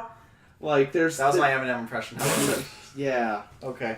Wow, not In bad. my eh? opinion, Eminem should get back to writing his own music. He really should. Or at least have it down to where it's just him and, like, D12 and Rick Rubin. That's really all he needs. Number 4, the good old boys over at Super Best Friends Play. Those guys, just stalwart, just always the best. And shout out to Wooly, who recently got engaged in New Zealand. Good job, Wooly. Happy for you. You were about to say something. No, I'm just going to amend mine after, so keep going. Yeah, okay. Number 3 is Super Eye Patch Wolf. In this age of anime internet personalities. Personalities. Personalities. With a lot of guys coming out of the woodwork who just like they gave informative, almost essays on various animes and topics within the anime industry. Super Eye Patch Wolf is just probably number 2, and he's just great. He's also has a great voice because he's Irish, and just it's always nice listening to him. And just has really cool opinions on stuff, and it also does open me up to more anime, but not Hunter x Hunter. I don't want to get into I don't feel like getting Fuck that shit. Not that it's bad or anything. It's just like I'm already following what's going to be a long shonen series. I'm also coming off Naruto. I don't need many in my life. Number 2, Mother's Basement, Jeff Thu, the anime pope. His word is law. But he might end up being the first person I sponsor on Patreon. Really? You're not sponsoring anyone yet? Yeah, I guess no. you were broke before. Yeah, I was broke. Hopefully not anymore. Yeah. Yeah. But yeah, he's a good guy from Vancouver. He does great reviews and essays, editorials on anime and stuff. And yeah, it's great. It's always great. And number 1, obviously, Giant Bomb. They're the best thing on the internet right now. They're also like the last I almost feel they're the last true journalism within this gaming industry. Probably. They're the last ones I can actually I can trust their opinion, and they give legitimate scores and have legitimate gripes I feel ya. about things. The fact that Polygon gave PUBG a 10 out of 10 just irked me in a way I've never been irked before. And it's a great game, but it sure as hell ain't worth a 10 out of 10. And I talked about this with Lindsay the other night about how really every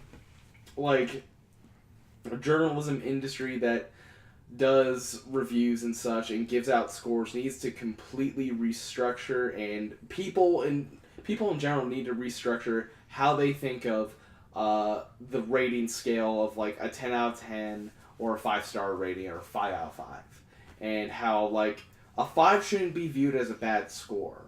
That should be the benchmark, the average. This is what a movie that has flaws, but it has strengths. That's enough. That's a 5. That's a 5.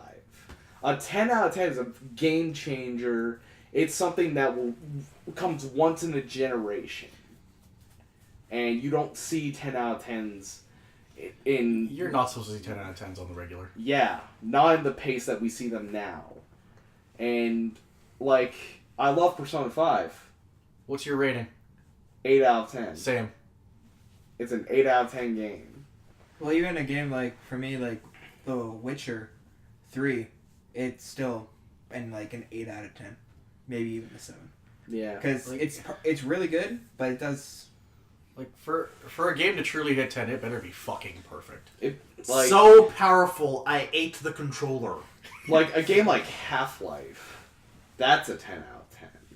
Because that completely changed not only how stories are told in games, but gameplay itself being this ever-continuous thing. Like, there's no real, like, stoppage in cutscenes. Like, everything plays out in engine. And that changed everything. Mm-hmm. That made people realize stuff. Hell, I'd say the first Call of Duty would be a 9 or a 10 because of how it changed the shooter industry forever and became this monster. Mm-hmm. But yeah, like Giant Bomb, they put out the best content. They had the best podcast outside of the McElroys, and they're just the best at what they do. Besides Chris Jericho. He's the best at what he does. No, Best we'll in the rate world at what he does. Can I go back at that one? Yes. I'm adding 4, actually. Yes. A bunch of channels I forgot existed. Yes. Grand Theft Auto. Yep. They do a lot of data mining for their games, and it's neat. Because you get to see all the shit that was... Or they get their hands on, like, pre-release copies of games, and you get to see all the shit that didn't make it through the final. I love that stuff. That's cool. I love that stuff. Pre-gold games. Yeah. Completionist. Yeah, Gerard. I just found him again this year, so...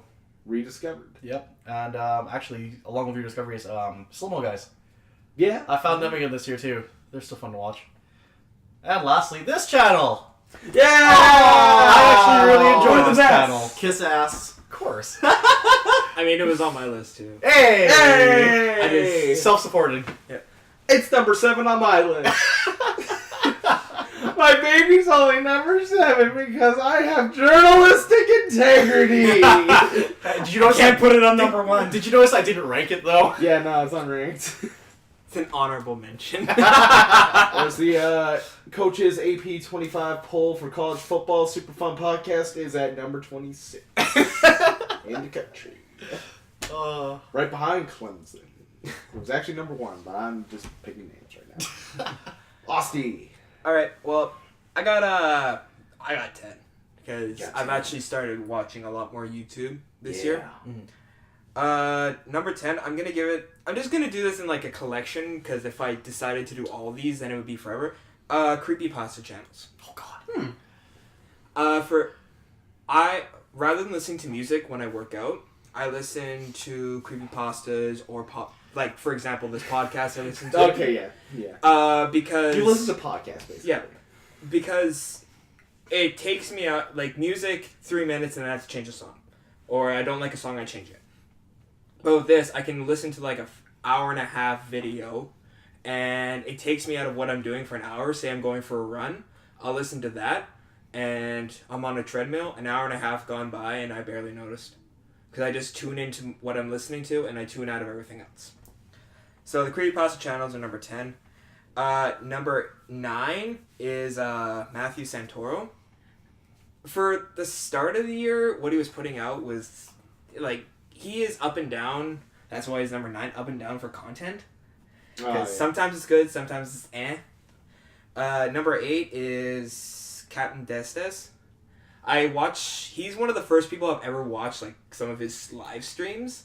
Because I don't usually watch that, because I'm like, who has the time for that shit? But he makes interesting content. He has the kind of humor I like. He's funny in the sense that he makes really inappropriate jokes sometimes, and it's kind of funny. Number 8 is going to be Cinema Sins and Music Video Sins. It's always funny when they critique, like, a really shitty song. Number... What was that? 8? What was that? 8? So... Number 7. Number 7? Number 7 is Screen Team. they put out so little and like it's so far in between, but I do love everything they do, and it's not just because the girl in there is really attractive. So, like their content's actually good sometimes.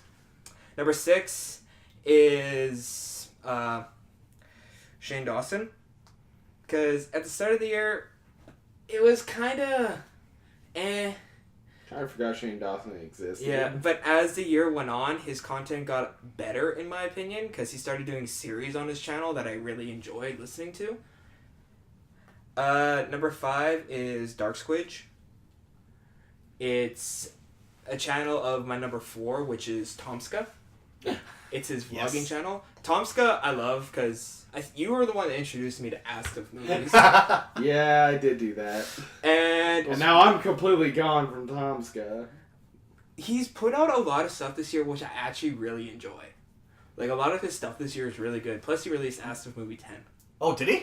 Yeah. Jesus Christ, we're on 10? It's the biggest one on his channel. I think it's got like almost 10 it's got like 10 million views so far or something. How long is it? A couple minutes. Okay, yeah. I'm subbed to him, but I haven't paid attention to what he's been putting out, so. What was that, number 4? Number 3 is Aussie Man Reviews. Yes! Oh. Yes! Aussie Man Reviews. His channel's always good. Like, Like, I every see his video. cousin, New Zealand Man Reviews. I know. Which is the complete opposite of Aussie Man. But everything he does is just great. Like, I always listen to him and it's always funny. Number 2 is, where's his name? Can't remember his name. Rob Dyke. It's seriously strange and why would you put that on the internet? Like, I started listening started watching a lot of his content this year, and why did you put it on the internet? It's hilarious. And seriously strange. It's very interesting. It's a different take on top 10s. And number 1, because he's been like the main source of how I got a lot of my news this year, Philip DeFranco. Mm-hmm. Yeah, yeah. Like, for me, it's an biased opinion. And he gives both sides of the story, and it's just a good show. I think he does the news properly, and I think he does it better than a lot of news outlets do. Yeah, I would agree with that. It's funny that we're finding our better news outlets and these ones that have been around for, in some cases, over 100 years. I mean, some of the old media is now finally realizing why people aren't trusting them, but Yeah. for a lot of them, it's too little too late. For me, the main reason it's like I listen to him and I like his take on the news is because even though there's so much negativity that you could do, and it's true about Donald Trump, he gives us not just like the main take like fuck Trump. He gives like different opinions, and I'm trying to make it sound like he's not like a supporter because he isn't. He doesn't. He honestly does. He'll not point like out Trump. why. He'll point out why Donald Trump is doing something bad, but he'll also point out why some people see it's good. Yes. He's not the kind of person who's going to throw someone under the bus just because they at some point said Trump has good ideas. He's very good at playing the devil's advocate. Yeah. Yeah. And he gets so much shit for it, but I honestly appreciate the fact that he's like, all right, here's the one side, here's the other side too, and for me it really works, and that's why I started watching all this stuff, and he's now one part of my drive home every day when I was working. Yeah, if you're not going to take the time to figure out why someone supports something that you're against, that you're never going to be able to turn them to your side. Exactly. Anyways, I had a top 5, but y'all stretched it out so much that I decided to turn it into a top 10. I think you're referring to them. I had nothing to add to yours. I only added one. You started with 4 and added another 4, didn't you? Oh shit, I did add another. Yeah! Got him. An honorable mention is this podcast. And this network. This on the one hand, this podcast is an honorable mention. On the other hand, I have a bias, and so I don't want to be promoting it when we don't need to. That's why it's honorable mention. And on the third hand, on the Like bitch, this podcast, you should support us on this podcast. on the bitch hand, we ain't shit yet. Can I just say something? I'm glad no one has actually said the magical line of, if you like this channel, you should like, comment, and subscribe! Hit that bell! I fucking hate that shit. I will Okay, never. Here's the thing, though. They say that because their lives depend on, like, their livelihood depends on it. I know. Right now, we don't depend on this, but also I just hate that shit to the, like, you are, like, if I hear someone, if I watch a video and then that pops up at the end, I will personally not do it. I will actually unlike the video and leave. I mean, Like, that's kind of a dick move. I know it is, but if you try like doing that shit to me, I'm like, no. That's fuck you. I'm with Tanner on it. Like, it's a dick for me. That's like you go to the grocery store and they're like, okay, and your total is $6.78, and you're like, you know what? Fuck you. You shouldn't have told me how to pay. Well, no, it's just a thing that I just can't. I can't stand that shit. I can't stand you asking me to like and subscribe and all that. It's like, no, I won't. Fuck you. Well, for the people that like, for like the big YouTubers, for Also, them I don't saying it, actually unlike it. Yeah. Okay. Good. but like for the big I was just doing that YouTubers, to get a rise. I understand that because it's like, all right, you guys have to you're making money off this shit. And the algorithm is such a shit show right now because it's not based on just views. It's based on how many views you get within like the first half hour of uploading and how long people watch the video for. Yeah, they actually have to watch a certain amount of time for them to be like, all right, fine. And if you mention, Well, if they promote their Patreon, I'm fine with that. Yeah. That's a direct way and to gain money. also, if they curse or say something that might go against a certain advertiser or mention the existence of gay people in their video, then they'll probably get demonetized as well. Yeah, I know. Here's my thing: if you actually make quality content and I like the content, I'll subscribe to it. Doesn't matter if you actually push that shit up. I'll subscribe. Yeah. If you're putting out good shit, stuff that I like watching. Mm-hmm. Anyways, here's some people who put out some good shit. Number 10 is insert literary pun here. She's surprisingly the only booktuber I have on my list right now. And on the one hand, she mostly reviews like current literature, but she's not high and mighty about it. Like, she has several videos about how, like, if all you're reading is current literature and you're making a big deal of it, you're kind of an asshole. And if you're worried that you're not a real reader because you're not reading, like, big name award-winning literature, don't worry about it.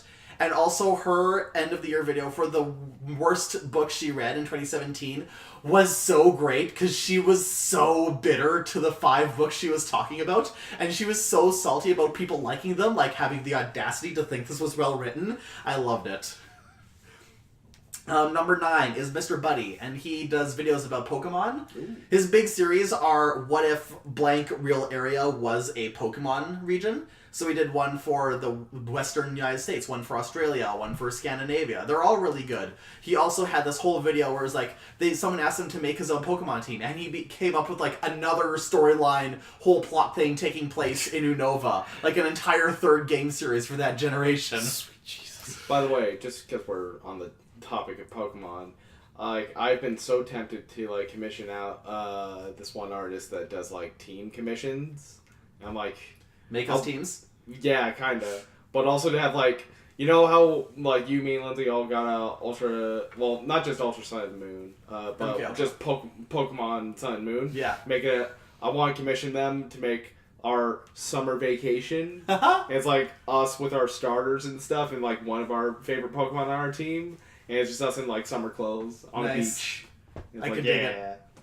Well, yeah, and speaking of art, he also, almost all of his videos have really good artwork in that he commissions from other people. And every video, he reminds people, go check out their pages on Patreon or on DeviantArt or whatever. So he's also very much about supporting the artists that help him with his channel.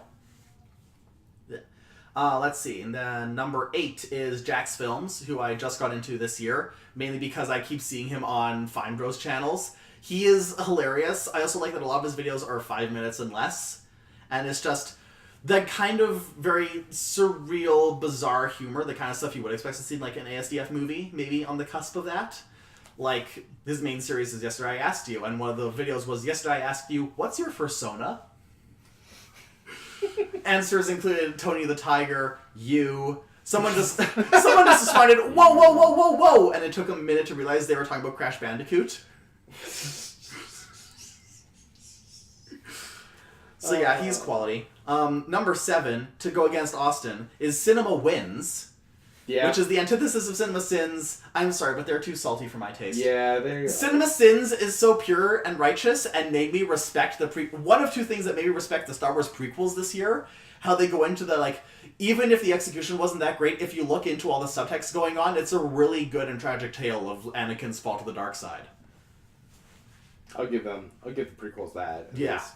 Just kind of... On paper, they work really well, and I'll circle back to that when we get to a different top list.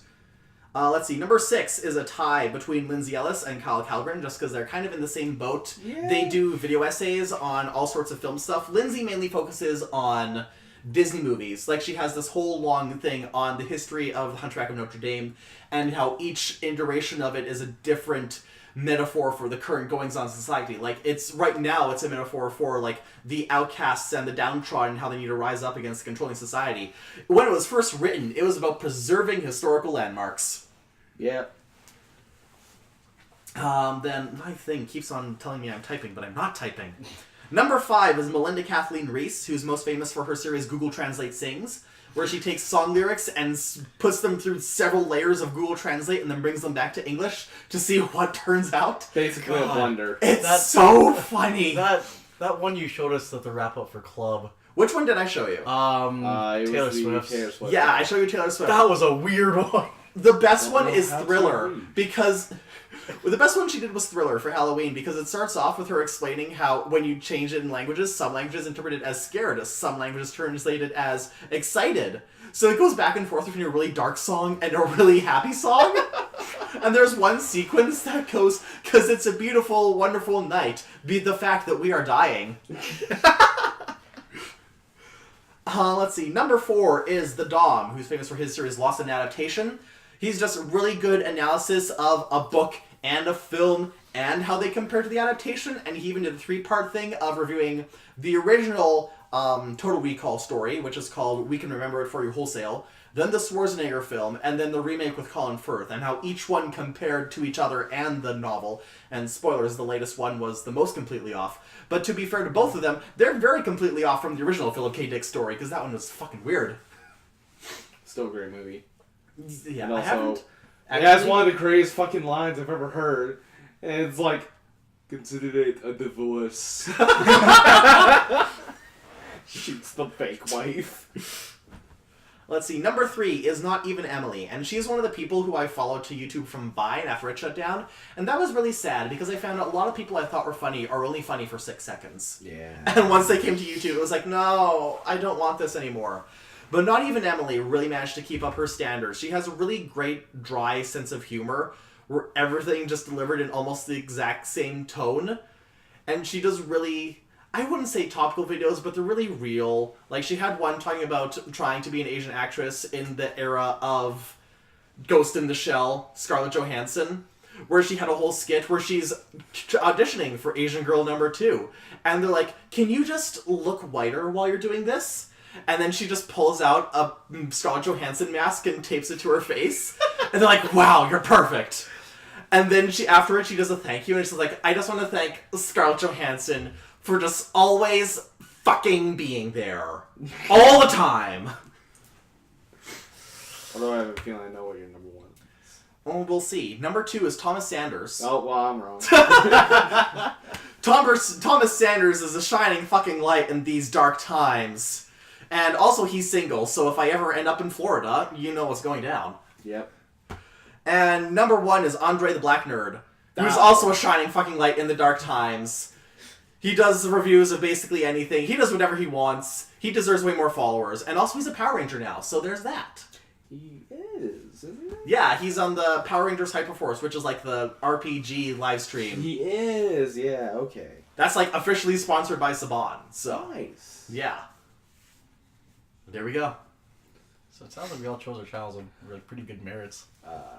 There was one person on Vine I really kept following when Vine shut down. That was Caleb City, and I don't think I ever followed him on Vine. he does like those real, almost surreal kind of videos.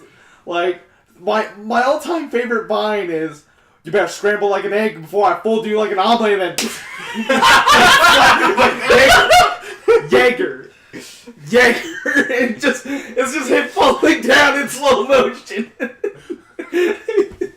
God, the guy's great, and just whatever, just how he starts freaking out. He's really like, oh no, dude, no, so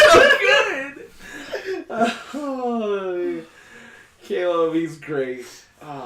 I'd put him on my list if I had more room. Okay. Bum gave us a lot of prompts. He did. Did boy. So you know what? I can't answer most of them. These are top 5 for me. I only got top 5 for all of them. Well, for most of these, we'll just have one of them. So one of them is favorite podcast moment / non-podcast moment you had this year. Can it be an entire podcast? Because legitimately, Super Fun Live. Yeah. Super Fun Live was beautiful. I think we're all gonna say that. Yeah, I was going to say Super Fun Yeah, Live. same.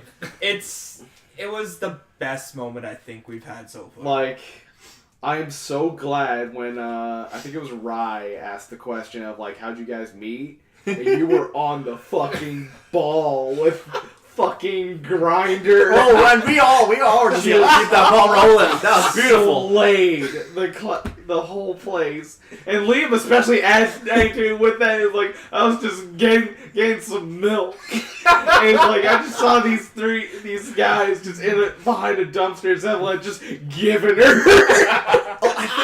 I think even more for me, just in that podcast, my favorite moment was Liam telling you the legit story of him and Bum meeting, Yeah. which involved Bum downing an entire bottle of mustard. Yeah, and also Liam's like young grade 9 Liam and his casual racist. I wish I was around to be a guest or to be a actual viewer in that podcast. I will not lie to you. You were a busy man that day. I will not lie to you. It was me and Bum that were for that one, and me and Bum set that up. Cause it was like, all right, this is gonna be like the best. This is like, I have to say this because this is gonna be great. We were all in each other's area. I want to go back and re-listen to that. Oh, it was so funny. It's and normally it takes most like young podcasts forever to get a live show. And we just fucking did it. Yeah, because of the nepotism. Yeah, and also because we had a way in, kinda. And you'll probably have a way in next year too. Yeah. Yay. SFP Live 2. Even more powerful than before. We've had a lot of good moments this half year on this podcast. Indeed. But this SFP Live is by far the best one. Another thing, Actually, my other favorite podcast moment was it was the cold ones when it was me and Brian and Ty and Jackie and Austin may have been there. And we were going around introducing ourselves, and when we got to me, I just said, "This is Sparta," and Ty nearly died. Oh yeah. There were a few of those moments when you almost killed me.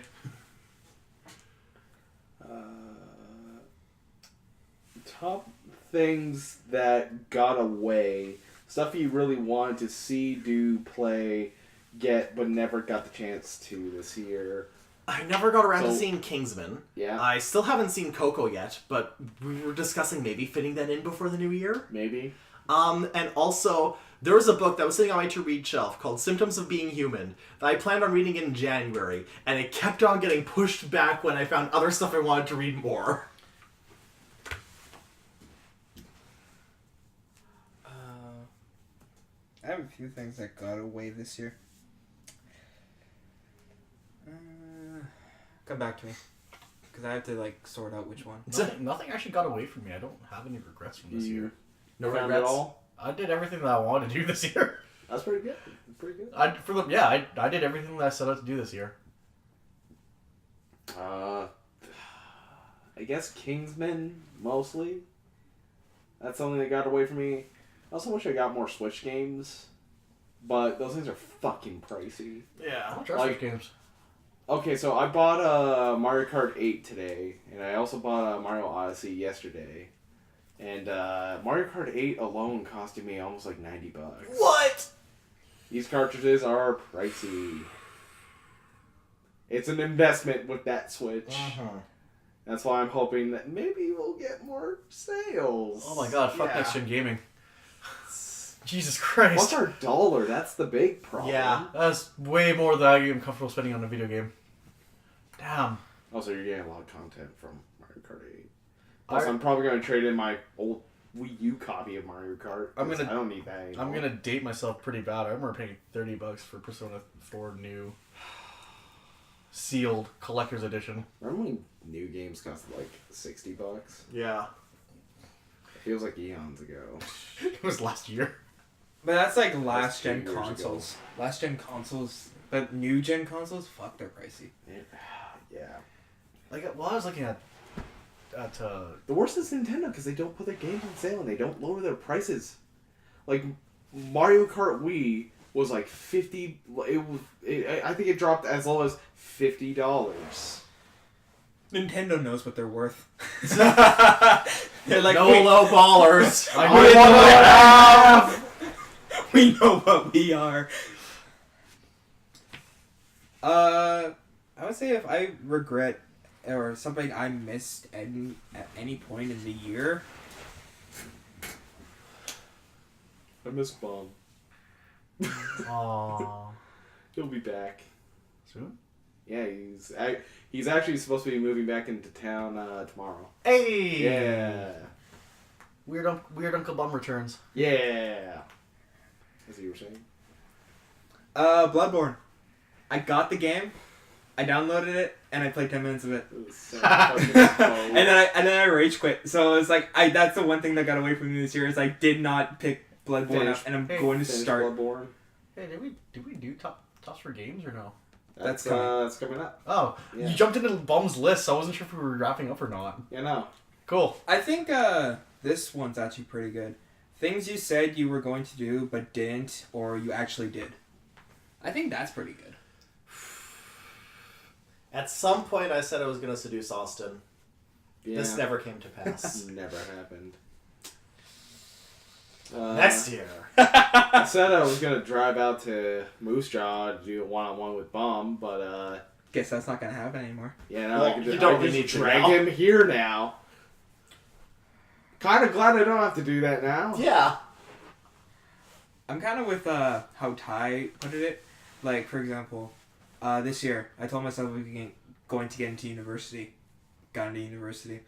I told myself I was going to change how I live my life in terms of, every sense.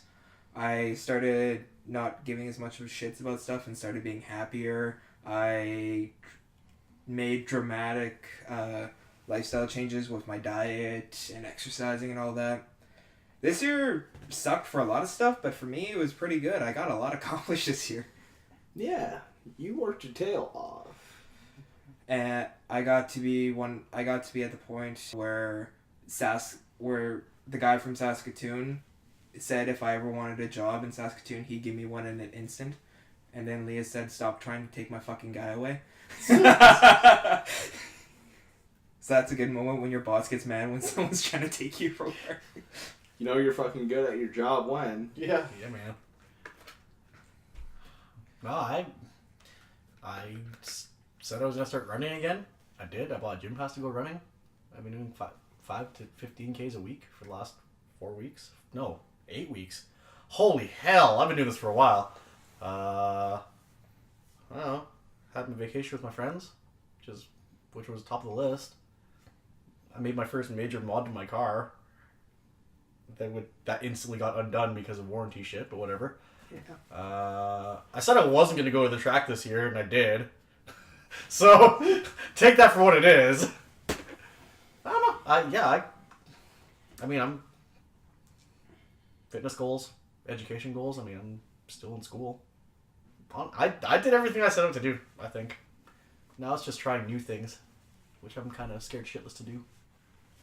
I think we all are. Yeah, I got some things I want to try next year. My big thing was I wanted to have a job that was a lot more stable and just to really apply myself, and I got to do that. Thank you. Got me that job. And I really felt like by the end I really came into myself, and I felt like I actually learned a lot. Not only about like equipment and stuff, but just the whole like construction industry and like meeting those deadlines. I felt proud.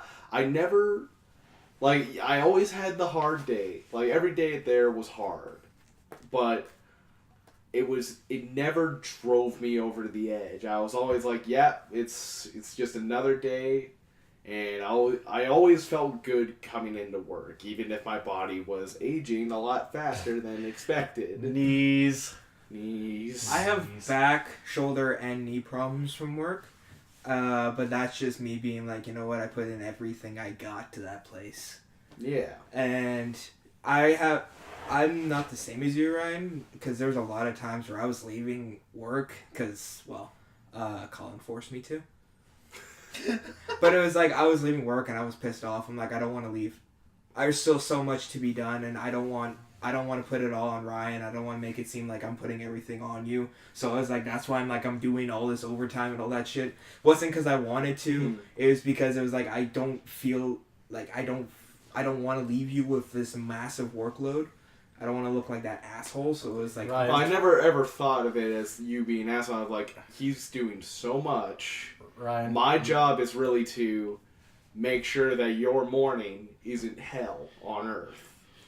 You can not make a morning hell on earth. You got a true bro there. You know that, right? I know I do. Damn. I got competition for best man.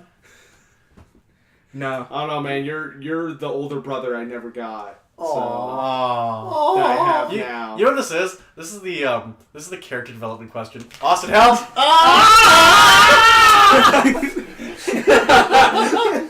Can you guys seriously just get Wonder Twin rings? Yes! Yeah, except I'm gonna be there. And it's gonna be every time. It's gonna be accompanied by the screaming. No, this is totally the character development section of our podcast.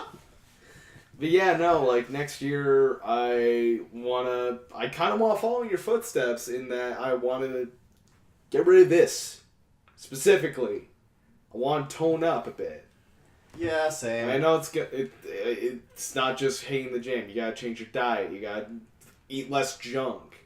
That's the big thing. Is eat less. You have a one step up on everyone because you don't drink pop. Yeah. You have one step. I don't drink. Yeah. That's the other thing. Well, then again, you can't really say I drink. I drink a lot and I lost 60 pounds. Well, yeah. But I also switched from imagine beer to how hard much. liquor. Yeah. That's all you do. I mean, empty calories, I guess. Yeah. Volume. You switch from beer to hard liquor, you're fine. But cut the liquor out. I can't do that. I know you can't. I already have. That Austin's gonna be took a fight. Austin's gonna be wine dad. Oh God. The best thing I can say, if you want to lose weight, there is an app called MyFitnessPal. I've recommended that to so many people, and no one follows it. No one actually will follow it. Starting January 1st, I'm back on it. Like, I'm back. I'm tracking my calories. I'm tracking everything I eat. I was always 100% honest with myself. And there were a lot of days where the fitness pal got mad at me because I overate. But it was just, you have to be honest with yourself. And you set a goal for yourself. But my thing is, I don't set weight goals. I set personal goals. Like, I want to fit into these jeans. I want to look good in that shirt. I want to get, like, my big thing was I got a new suit this year. Mm-hmm. And I'm like, I want to be at a point where I can get a suit and I don't have to get it retailored. Even though I got a suit and now I have to get it retailored. you and I are in the same boat. That's going to be me next year. So I bought a suit, like, 4 weeks ago. And the worst thing in the world is I have to give away about 80% of my closet. Because all my clothes were extra large. And now I fit into small and medium clothes. And I hate it. Hey. I'm working my way there. It honestly, shopping for small and medium clothes. It's difficult, hey? It's so fucking hard. I went out for shop online. I went out for Boxing Day with a buddy of mine yesterday, and he's in the same boat where he was wearing mediums, and I switched to smalls. And I had no problem buying shit. I just bought large of everything just for the hell of it. So fucking hard. And yeah, he had just a bitch of a time finding shit that would fit him properly. You know, also, not only am I going to start using this fucking MyFitnessPal app a lot more, probably going to be hitting the gym with a mutual friend of ours, Blaine. Because I know he's looking for another gym partner. Can I make a comment? Yes. I need a run partner again. Yeah, no, I'll also keep running with you. Because cardio's life. Cardio's love. Where do you run at? Fieldhouse. I do my 25 laps, and that gets me 5K. I was gonna say, it's like if you run at the university. I wish. But no, I can't. I've discovered I can't do treadmill running. It drives me insane. I can't do treadmills, but I can do the ellipticals. Because I feel like I have more control on that, and I'm also getting my arms working too. Me and ellipticals don't get along. Like Punch you.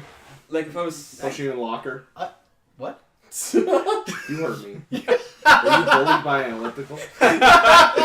Yes, I had problems. Did you make your mom jokes? Just on the screen, he's like, your mom's dumb. It's like, what? You're a machine! It just flashes across while I'm running.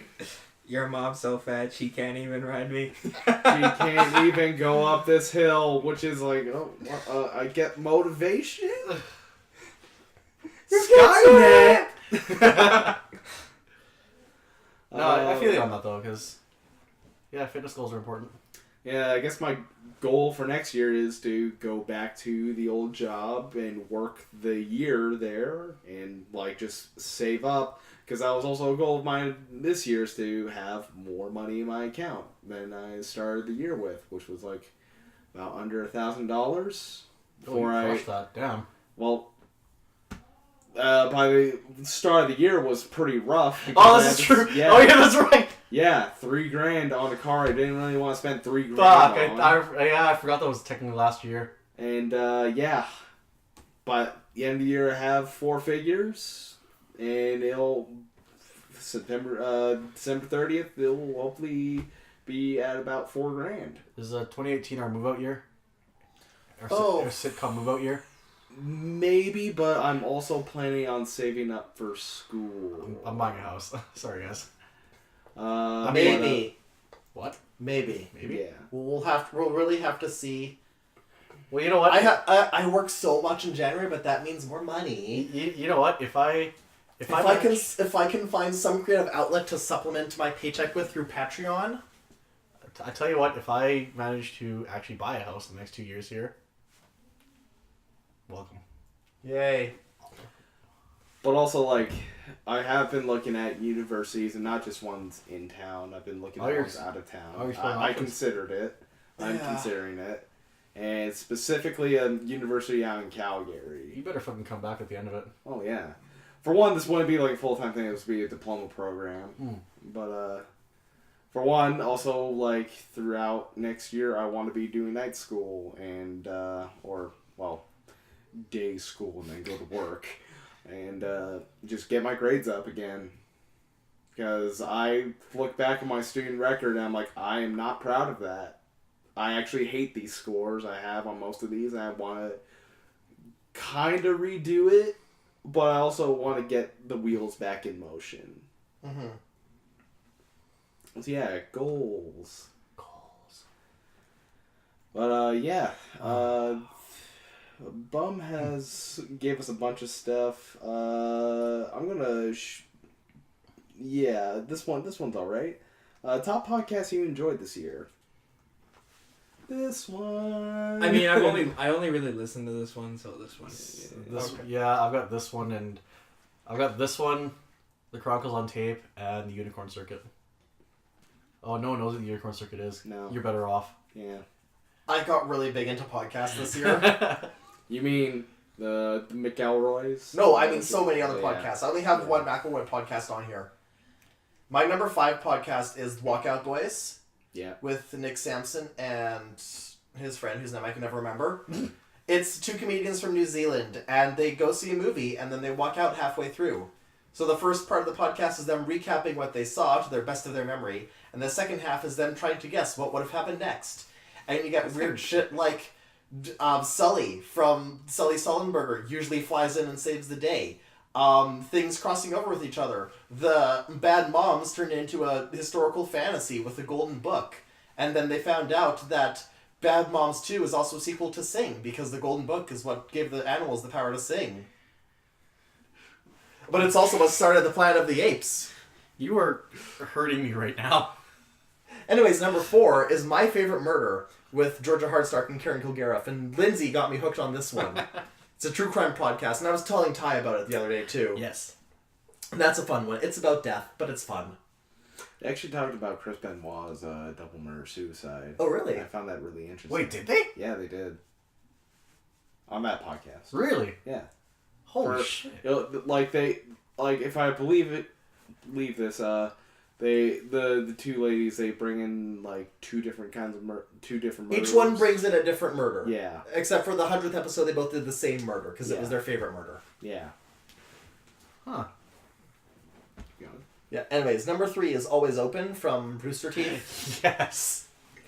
It's the most honest podcast out there. Lots of good life lessons that I should apply to my own self one day. The box of issues is great. Yes. The box of issues is always great. Also, just anytime Mika and Miles were on the same episode. Actually, anytime Miles is on there, because they're always trying to convince him that he's bi. Or Miles. Number 2 is The Bright Sessions, which is a narrative podcast about a therapist and her many patients, and they all, except for the therapist, everyone has superpowers. And so there's also obviously the government conspiracy going on in the background, but a lot of it is just them trying to relate to each other and being friends and having all this shit going down. Like, how can you truly be friends with someone when they can read all your mind? Or how do you develop a relationship with a person when you're mimicking every emotion that they have? Stuff like that. So it's really interesting stuff. And number 1 is The Adventure Zone. Yep. Whenever the theme song comes on, I start to slowly and sensually groove to it. Oh, I forgot one. It's one that I recently started listening to. Does anyone know Charlie Classic? He used to be on Vine. Describe it more. He's very raunchy, or like he was the one that kind of perfected the art of making the vines with hot women in them. But he has a podcast called Shit Could Be Worse. It's very entertaining. He has like it's a more raunchier podcast. He has like strippers and all that shit on it. This is just Joe Rogan. Yeah, pretty much. That is how you could describe it. It is pretty much like that, and it is entertaining. A less informative Yeah. Joe Rogan. Yeah. He is very entertaining to listen to, and also because it's just funny for me to listen to, and it's the only other podcast I ever listened to besides this one. So I got like a couple. I'll say them in no real order. I guess leading off would be like the dual podcast of the Giant Bomb Cast and the Giant Beast Cast, because it's Giant Bomb and Giant Bomb East and their respective weekly podcasts, and just it's the best like gaming podcast out there. If you want any sort of gaming news, you're going to be listening to Jeff Gersman, Alex Navarro, Brad Shoemaker, and all them. It's just they're the best. They're the best at what they do. And speaking of the best, Chris Jericho's Talk is Jericho. Just I dig a lot of these wrestling podcasts. There's so many, but Talk is Jericho. His interviews are just so good. Even if I have to skip through his True Car ads, because they're fucking like 10 minutes. Why do I feel like there's a second wrestling podcast on there too? Yes, there is. That's the Ross Report with Jim Ross. Oh, that's not what I expected. What were you expecting? Edge and Christian. I forgot they had a podcast. I need to listen to it. I need to start listening to that one. But that's also a show I watched a bunch. Was the Edge and Christian show, and how they kind of perfected their art of like humor, that like surreal, almost Eric Andre, but for wrestling. Yeah. They kind of perfected it. Skit comedy. That's what they perfected. They perfected skit comedy in their second season. No, their podcast is worth. Yeah, no, I need to start. I listened to like bits of it. I think they had an interview with Batista that I listened to, or they had one with Orton. Yes. They had one with Randy Orton about him and Christian's feud in, what was it, 2009, 2011, something like that. Yeah. Yeah, it was 2011 because Edge just retired at that point. But yeah, the Ross Report. Heart goes out to Jim. He just spent his first Christmas without his wife after she passed away. Oh man, was that only? That was this year. That was right before WrestleMania. Jesus. They were in Italy, and I she was riding a moped, and Oh, I guess man. she just fell and I hit thought her that was head. last year. Yeah, no, that happened this year. Damn. So heart goes out to JR, spending his first Christmas without his wife in 25 years, I Mm-hmm. think. Yeah, good old JR. He's just so good at this whole podcasting thing, and I enjoy his interviews. It's always nice to hear him, and like he had an interview with the King, Jerry the King Lawler, and that was great. And hearing about what King's been doing lately. He's got a restaurant on Beale Street in Memphis, and I really want to check that out actually. Sounds like a time for an America's tour. Yeah, it is. Amongst others, the Co-optional podcast, that's pretty good. The Monday Morning podcast with Bill Burr. I forgot about that podcast. Yeah. That podcast is hilarious. Yeah, that's one me and my dad listen to a lot of, because Bill Burr. fucking Bill. Fucking Bill. I actually haven't watched the second season of F is for Family. Do it. I feel like I need to watch Do it. that. Yeah. I re-picked up the RT podcast. Mm-hmm. And so far, that's the only real Rooster Teeth content I've been taking in recently. Mostly because I just like hearing them talk. Yeah. I still like hearing them talk about stuff. Bam Bam. Yeah. My brother and me. The Cowboys are just they got this podcasting empire going. Yeah. A lot of good stuff. And soon we will usurp them. No, we'll be best friends. Yes, we'll be best friends. We'll be associate. Yeah. They'll buy us up. And I'll be like, oh god, we're on my Polygon. Whoa. No, That's a dark future. it's gonna be my brother, my brother, I mean- my brother, and me. Brother! Wait, think of it this way. Would you rather go by Polygon or EA? Or Disney. Rather EA. Would you rather EA? Yeah. Do you know how 'Cause much, they'll do, right? censorship we'd They'll have to do if sunset we're us. owned by Disney? They'll just No, DLC I the don't. shit I'm out waiting of to our see how podcast. that's gonna work Yeah. out. Is Disney gonna try and make Logan have never happened? No way. Maybe. Besides that, fucking Retsu Talk needs to update the slow beef and diabetes. Those guys need to put out more shit, because Retsu Prey is the fucking best. Their fucking series on just bad Kickstarters, non-starter Kickstarters, and Indiegogos, and just how these crazy ideas people will have. It's great. They need to put out more content, but also I think Slow Beef is like a father of two at this point. Been around forever. He's got life. Yeah, he's got a life now. But yeah, that's pretty much it for podcasts for me. That's probably what helps all of us in being able to get together for this every week. It's just the fact that none of us have kids. Oh yeah, Super Best Friends. Super Best Friend Cast. How can I forget about them? They're great. It's the only podcast I've listened to weekly ever since it started, 2-3 years ago. Oh, damn. So yeah, That's commitment. Yeah, over 200 episodes every week. What's next? Let's get into, I guess, the main event. Yeah. Top 5 games. I hope y'all played 5 games this year. Of the new games? Boy, New games? Oh, God, I can't answer Boy. this. Well, Let me you can still say your top game. if you're Okay. gonna give the year. let me tell you, I have only played 3 games this year from 2017, Yeah. and only 2 of them are good enough to reach my top 5, Yeah. which was Horizon Zero Dawn and Super Mario Odyssey. Yeah. I actually got a few. Number 5 would be the first 5 minutes of Bloodborne. That's pretty good. I'm just kidding. It's not that one. I actually have an actual somewhat of a list for this. So, number 5, Call of Duty. I liked it, but it's not rushing to the top of my list. Number 4, you said it this year? Why you gotta do Yeah, that? well, a game that you played this year, that can also count. I'm not that far into Persona, but it's kind of fun. I barely started, but it's what I've done so far is kind of fun. So you're 20 hours in. 3 would be Wolfenstein. Because I just blew through it really fast, but it was really fun.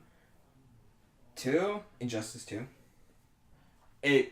Oh, right, I did play that. Okay, I'll put that on my list. It is very amusing. It's a lot of fun, and I really like their multiverse feature, because that has provided me a lot of entertainment. And number 1, because it was a goddamn game I was waiting for so fucking long, Crash Bandicoot Insane Trilogy. It was everything I had expected and more, and I was so happy. So you think we're gonna get Crash 4? I really hope so. Maybe. Someday. I hope so. Ty, did you play a video game this year? Do they exist? Do they exist in your world? Does it have to be something released this year? Can it be games that I played this year for the first time? Yes. Or can it be a game that yes. Can it be a game that I played on the tail end of 2016? Yes. Perfect, because I played it well into 2017. Forza Horizon 3. Yeah. That game got like 300 hours out of me. It was awful, but fantastic. The Sly Cooper trilogy. Yeah. I found that for the first time this year and I loved it. And P5. That's it. That's all I played and completed this year. Good job. Ryan, Congratulations. you have actually played games. Yes, you have. I somehow managed to play games this year. Game playing madman. Yeah. Fuck. And 2 of them I played for several hours today, but they're like, well, now you qualify for my list. Finally, thank you. Number 5, Cuphead. Cuphead's fun as fuck. Even if it makes me want to like bash my head against the fucking wall. Oh god. But then I'm like, then I finally beat the boss. Like, That feeling of pride. It's like that almost orgasm state. Do you beat a boss like, oh yes, finally. it's not really organ. It's like, now I don't have to buy drywall. Because I just put a hole in the wall. Put a hole in that. Yeah, but no, that I'm still not done it. But man, that game's fun. It's fun. I like a game that actually challenges me. Speaking of challenging me, Nier Automata is my number 4. Yeah, I hope to. I'm sorry. I hope to actually like beat it and get all of its endings, because you don't play that game once. No. You play that game like 8 or 9 times. Yes. And at Yeah, the end of it, all you give everything up. Yeah. Because Yoko Taro. I just picked that game up this week. Yeah. So as soon as I get back from Edmonton, that might be what I'm opening. Yeah. Even though I have Persona 5 to play. Yeah. That's it, back burner. Number 3, Mario Odyssey. I've only gotten to play a little bit, but I can already tell. And all the videos and everything I've watched so far, and it's just like, this is gonna be a good ass time. It's gonna be a good ass time. I can't wait to buy my Switch when games are only $70. Yeah. Just start picking up you off a garage sale. That's what I'm starting to look for. Number 2, Legend of Zelda: Breath of the Wild. Fuck! Man, that game did things that I did not see, that I didn't know you could do. Like, really, Nintendo really pushed the limits of a video game, and the fact that you can you remember back in the day when companies would be at E3 and they would be showing off their games, like, oh, you see that? You can do this thing. And you're just confined to this corridor. That felt like the most open world game I've ever played. Yeah. Like, especially in a lot of open world games, they're like, you play it and it's like, I don't want to do anything. There's nothing for me to do, even though there's like they give you so much choice that there is no choice. But Breath of the Wild, it's like, hey, your first mission that you get is defeat Ganon. Go. Dude. Find a way. And you get your end game quest. That's like the second quest you get. Just go and beat Ganon. And you can do that off the pop. It's incredibly hard and not recommended unless you're speedrunning the damn thing. But still really, really, really good. And I always felt like I had stuff to do. Like, I would just be running and like, oh, there's a shrine. Let's do the shrine. And the shrines were always fun. I always had fun in the shrines, especially the battle shrines. Like, if it was like, test of strength, level 3. It's like, okay, I'm in for a fucking fight. And then eventually, like, it improved me to the point where I was just deflecting literally anything. It was just like, it was secretly training me. And the story is really good. The only gripe I had against the game was that its last like the second phase of the last boss fight was just kind of meh. You could have done a bit more with that. But other than that, everything was pretty solid. Now there's dual audio, so now I can get off the English voice acting. Even though there is some good voice acting, but the Japanese is just a lot better, especially since Zelda talks so much, and her English voice actor sounds like she doesn't give a shit. Oh, bummer. Yeah. Or she's at least not putting in the effort that the Japanese voice actor is. Because I can show you guys just the comparison between the two as of the trailer, and it's of the crying scene, and the English voice actor just sounds like a whimper, like, and the Japanese voice actor sounds like she's fucking wailing. She's like a fucking banshee screaming. The Japanese are very good at crying scenes, though. They really are. They perfected the art of crying. And yeah, just the fact that you can climb literally anything is great. And the fact that, like I keep seeing videos pop up on Twitter or Facebook about, like, I didn't know you could basically turn the lizardfoe boomerang into a buzzsaw by pulling out your Sheikah slate and using the magnetism because it's a metal object. And when you attach the magnetism to it while you throw it, it becomes a buzzsaw. And you just, like, mow through dudes.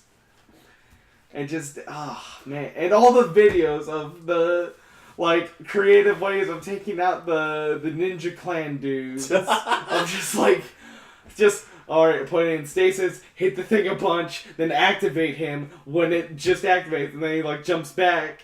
And then he just gets smoked by a fucking box. And, like, and I saw one recently that killed me. And it was someone about to, like, drop a box on them. And they put it up. And then they talk to them so that the cutscene plays out and it drops. But instead of dropping on the guy, it drops on Link. It's just the funniest fucking thing. Because I'm expecting it to drop on the guy. Like, that's funny. But it's even funnier when it's just like, poof, and, like, just crumbles to the ground. It's just dead.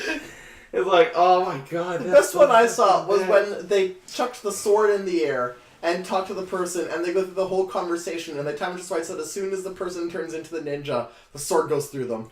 Yeah, fuck. Oh. What's your number one, Ryan? Number one's Persona 5. Hey. Duh. Should've saw that coming, man. I was and I consider Zelda a 10 out of 10. But it's not my favorite game of the year. I was secretly hoping that you were going to troll us by saying PUBG.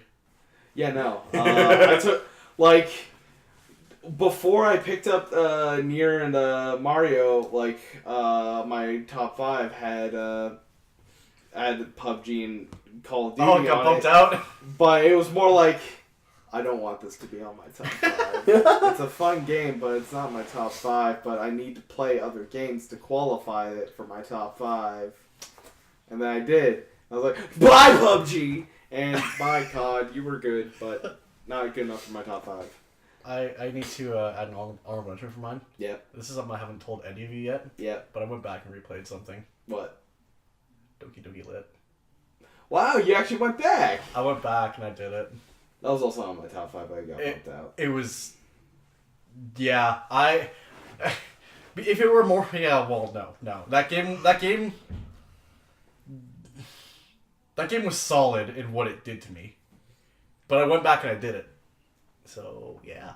That game still has one of my favorite moments of the year that did, well, cause some... Oh, destroyed me! But, it just... that twist there. And I was like, oh, you're doing something I fucking love! I've been I've been reading reviews about it, and Kotaku actually. Yeah. Kotaku actually did one that kind of made me reflect on a lot of shit, because it didn't even bring up the rest of the game, how the game's hook is. It more discussed what that one character went through. And I was like, oh, this is hitting home real hard. I know it's gonna come, whatever.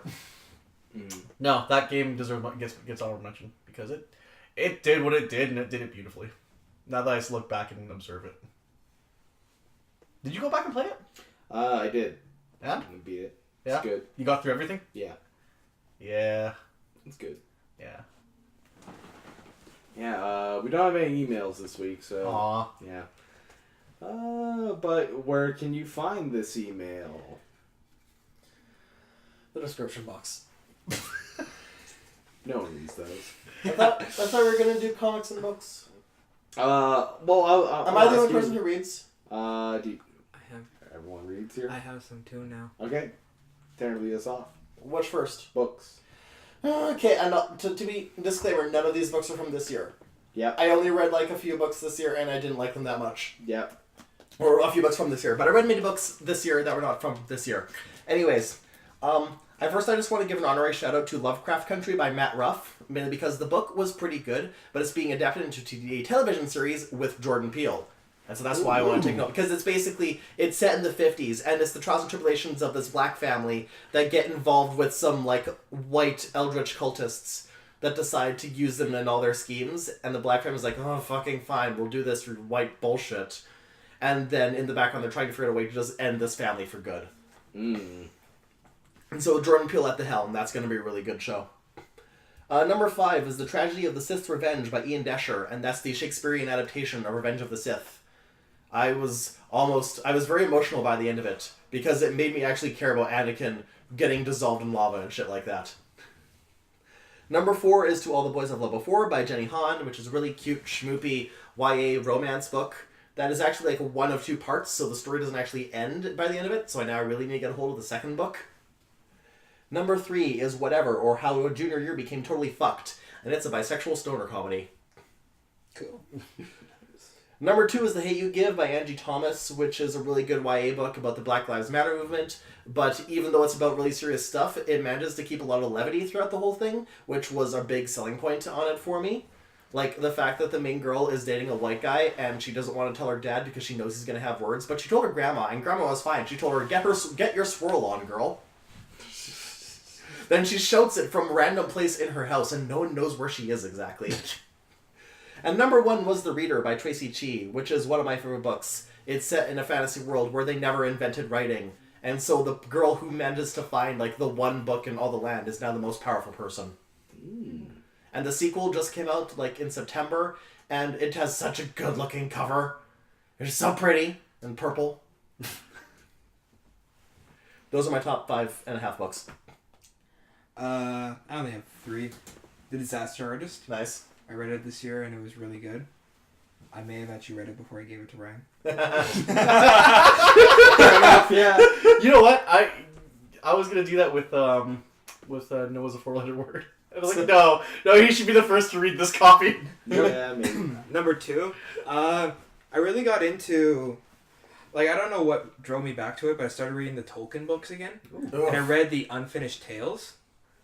And it was really good. I've never read it before, and I really liked it. And I like exploring more of the Tolkien verse, because there's actually some interesting gems inside the largest fucking book realm I've ever seen. Nerd. And bite me. And number 1 is the new Batman Dark Metal series. It's so good. All the one shots are awesome, and I can't wait to read the Batman Who Laughs. I can't wait for that. Oh yeah, Duncan was waxing poetic about that the other day. Like, I can't, because I've read all of them. I've only not read I think it's the Merciless, which is the other one I have to pick up. And the Batman Who Laughs. I haven't read that one yet.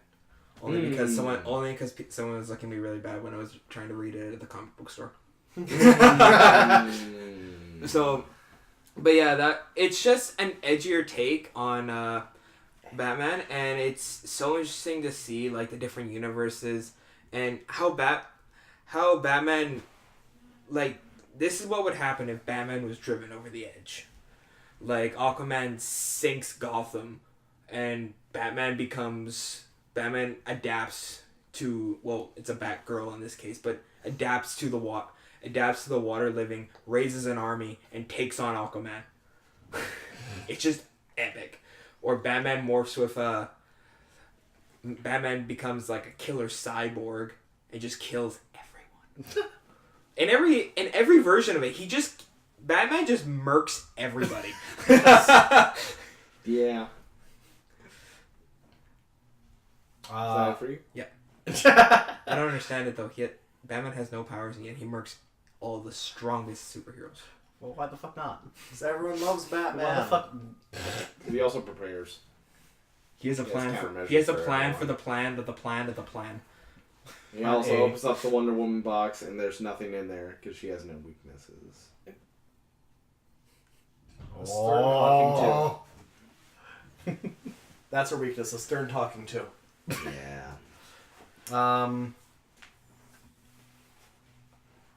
my 5th, I've got The Driver. And it's about, it's a recollection of a guy who did the transcontinental run. Basically from the East Coast to the West Coast of the States. No, West Coast to East Coast of the States in like 30 hours or something like that. I can't remember what it was. Holy shit. Yeah. It might have been longer than that. It might have been like 40 hours. I can't remember. He averaged 72 miles an hour the entire way, so that's pretty baller. Also really terrible, but... China Rich Girlfriend is my number four actually. I still have to read that. It was good. Doesn't the movie come out next year? Yes, I Yes. think it does. This one didn't. I read this one a few years ago. I just want to reread it again so I can say I read it this year. The Art of Racing in the Rain. I read it for like the 5th fucking time. I love that book. Oh, Ryan, you haven't read that yet, have you? Oh, Shit. Oh my god, I love that book. And then second was Crazy Rich Asians actually. And first was Fresh Off the Boat, which you still have on copy, Ryan. Yep, I'm gonna get to that. I'm gonna get to it. I have this hard on for memoirs. So anytime I get my hands on a memoir, especially one of that, me being Asian Canadian, it's weird trying to figure out who I am, and that book helped me through a lot of shit. Oh wow. That Nice. book helped me through a ton of identity shit that I was going through. So Thanks, Eddie. yeah, proud to be yellow. Yes, I said that out loud. I regret that right now, but whatever. It's fine. Right, what about you? As I've documented with Tanner before, or at least confined with you, is that I have a problem when it comes to reading in that, like, it's hard for me to focus on it, and mostly because through my upbringing, I couldn't get into it through school, because, well, school kind of fucks up in how they try to, like, I hate Wuthering Heights. Like, I hate it a lot. And I've never been a fan of reading plays and all that. Rather watch it. And the problem, like, it's hard for me to consume books if there's not really a visual element. That's fair. And it becomes a lot easier if it's like a comic book or a manga. So I've just been continuously reading My Hero Academia, and like as I've said many times to our friends who don't read it, it's like that show is only going to get better the further they go. I need to read it. Yeah, and I definitely want to start collecting it. I also like most of the books I'm going to list off are books I'm going to read. Like next year is the year I really dive in, and Nice. like I'm gonna read a lot, Nice. a lot more, and not just like comic books and stuff. Even then, I don't read a lot of comic books because the comic books can be kind of dumb. Comic books and literature too. Yeah, they are, but even then, I'm like, there's some dumb bullshit, and I'm like, The new 52. the New 52, and also the Spider-Verse. I like Spider-Verse. I like it too. It's just, how many versions of Spider-Man are there? So many. 29,682. That's why I focused on 2 of them, Silk and Spider-Gwen. Of course you focus on Spider-Gwen. Everyone focuses on Spider-Gwen. Because she's the best. She is the Silk, best. But Silk is the best one of the whole Spider-Verse. Cindy Moon's the greatest. But of the stuff I plan on reading, I'm gonna not only finish Taboo GT, which I might finish this week. That one's fun. Yeah, I'm gonna finish that. I'm also going to start reading Fresh Off the Boat. I want to give you a caveat for that one. It's just, if you want an understanding of how my life generally feels, that's the book to read. Yeah, because as a white man. Careful, Ryan. I know. Listen, us white devils. As us demons. I'm getting that. I didn't say shit. I'm going away from this. I didn't say shit. You guys are safe.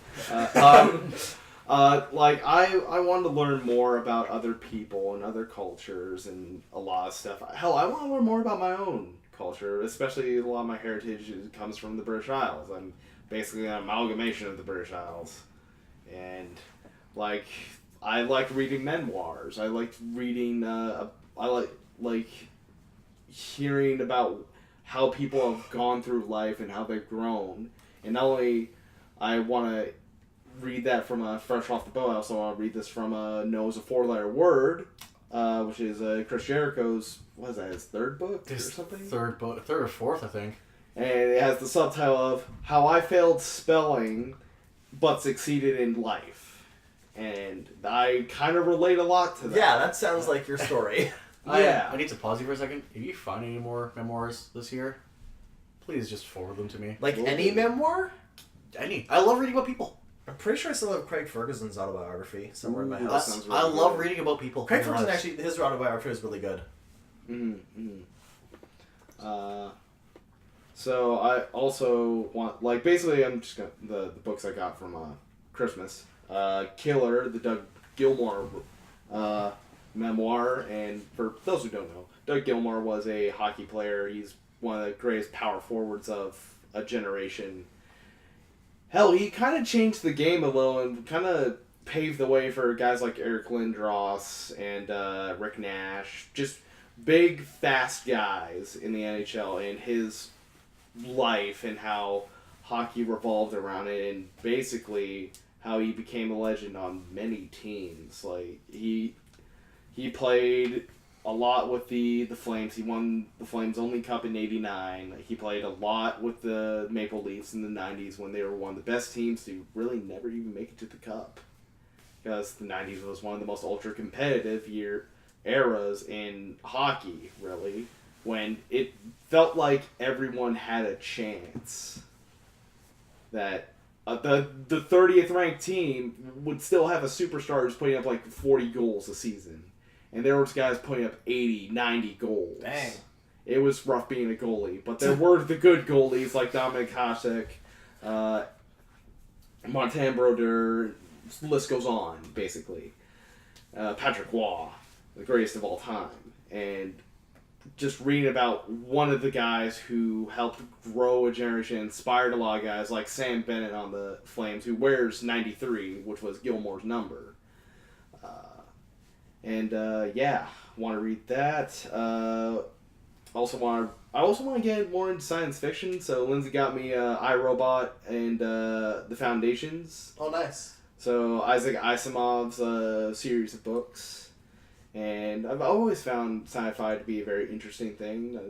Like hard sci-fi? Yeah, a little bit more hard sci-fi. Because a few of the books on your wish list are things that like I suggested because I have them, and so I figured I'd just lend them to you. Yeah. I'm pretty sure I have a copy of Ringworld in a box somewhere. Mm-hmm. Because that's another good hard sci-fi. The whole Known Space series I really liked, and I should actually get back into that too. And especially this one book that my dad gave me this year, which is Discipline Equals Freedom Field Manual by Jocko Willink. That's it. Jocko Willink, who is a former, I think he's a former SEAL, Navy SEAL. And he just showed me this one passage in it that really changed my perspective of how I receive certain information, if it's like negative news, and really changed how I think about how I should take bad news. And Jocko, in the book, whenever one of his associates gave him bad news, all he would say was, good. And eventually he gave the reason why he said that, and that was, we just got taken off a mission. Good. This gives us a chance to do something else.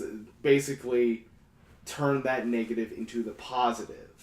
Find a way to improve not only yourself but others. And I look forward to reading this whole thing because I feel like I really grow as a person reading this. And I also have a ton of manga. Plenty of manga I can actually start collecting. There's a couple first issues I'm missing. I'm missing first issue of Vagabond. Vagabond could take up a whole row on my new bookshelves, because those books are massive.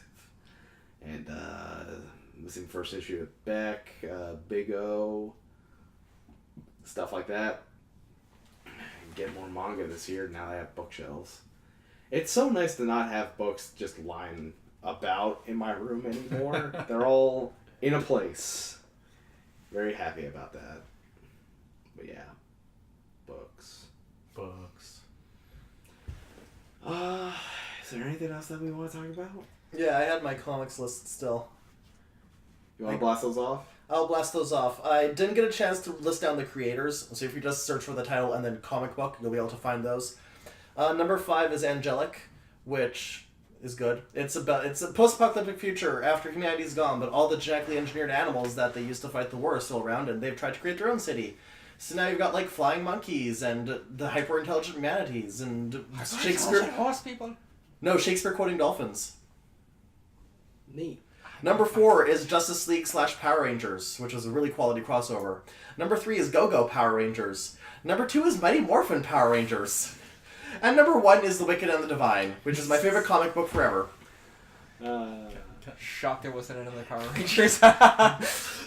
Because you remind me of Power Rangers. How did you like your nesting dolls? Oh, they're so great. I found those on total random chat. That led to a really emotional moment because I had them and I put them all together, and as I was looking at them, I was like, oh, this is so cool. And I hand them all the whole complete red set to Dad because my dad was saying, oh, this is cool. And then my aunt says, oh, Todd, let me see those. And he says, okay. And he just tosses them across the room. And I'm like, what the fuck are you doing? You don't just throw people shit. And he's like, Tanner, relax. No! Do you want to go start throwing around your Beats by Dre? That cost $160? I'm glad you enjoyed them. And then he was making fun of me for the rest of the day. He's like, oh, maybe I should throw this, Tanner. Like, you don't throw shit. I don't understand why this is a weird concept for you. Next year is going to be the year of me being petty. It's like, oh, you're mad at me for leaving the light on? I'm just going to unscrew the fucking bulb. Crush it. No, that's not petty. That's just being an ass. Petty is I unscrew the bulb and then I hide it. And they're like, Tanner, why isn't the light working? I don't know. But hey, at least I won't be leaving it on anymore. Bravo. Any wrap-up thoughts? Because we're probably coming to our 3-hour mark, aren't we? Yeah, we are. Yeah. Coming close. Oh shit. Yeah. You probably should just worn your onesie. Yeah, probably. Ryan, what's our email? Our email is thesuperfunnetwork@gmail.com. What's that, Ty? thesuperfunnetwork@gmail.com. What's that, Austin? I forgot. What's that, Tanner? thesuperfunnetwork@gmail.com. What's that, Austin? thesuperfunnetwork@gmail.com. What's that, Ryan? thesuperfunnetwork at gmail.com. What's that, Ryan? By the way, that's thesuperfunnetwork at gmail.com. What's that, Ryan? What's that, Liam? What's that, Bum? Little Timmy's falling down the well again. Fuck! Keep Timmy away from wells, god damn it. We don't even know it, Timmy. We don't even know a well. Send us a well. Get out. Send us a letter. I once knew a Timmy. I'm pretty sure he almost got punched out by the band teacher one time. He's probably dead now. I'll have to look him up in the yearbook. I'll get back to you. Well, You ever think about that? Your old classmates? So some of them could be fucking dead. yes, I've confirmed a number of... I haven't confirmed Shit. any deaths. I mean, okay, I confirmed one death, but that happened during school, so like that doesn't count.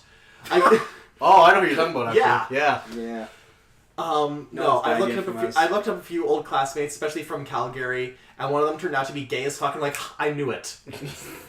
Called it. That does it for us. That's our top fives. Anyone who wasn't here, you may get to hear only a few of their top fives, but that'll be next Rapid week. fire. Rapid fire. Just list them off. Send us your top fives. Yeah. Comment in your comments on the video. What was your top fives of? Top 5 YouTubers. Yeah. Top 5 books. Top 5 games. Top Long- 5 long- furry Give artists. us all of your top fives. Tell us about it. We'll Top get- 5 fur affinity creators. We do read the comments. We do. Always. All 0.5 of them. And remember, we will never ask you to like and subscribe. You can do that at your own volition. Because you have agency. I just viewer. can't wait for this, like, the flash across, like, and subscribe. We won't ask! Remember to like and subscribe. Not necessarily us. Just have it but flash up someone. for like a tenth of a second. Yeah, it's like a flash. Like, I'm okay if they have, like, the end title card that has all that junk. Yes. I just don't like them saying I it. personally think we should. I would actually, rather like, you click- be silent and just have some music playing. Just don't tell me to like and subscribe. Don't like and Else I subscribe. won't do it. I don't like people telling me what to do. You can tell Ryan's got some bitterness Rebel. towards it about this. It's also, I dislike a lot of popular YouTubers because I think they're soulless fucking people. Yo. Yeah. That'll be us one day. Yeah. Listen, people, we will sell out. So you better get on this train before we do. Yeah. Get on the train while we're still somewhat decent people. Papa needs to buy more Funkos. Papa needs his medicine. Papa needs a Switch. Daddy wants a Switch, come on. Ryan, I think... I mean, okay, that can mean Go something to else. the you yard, realize. get a stick, I don't make a care. switch. I'll be daddy if it gets me a Switch. I can be your Switch. That actually worked. I think that's a good thing to end on. Happy New Year, everyone. Happy New Year. We'll see you in the New Year. Goodbye.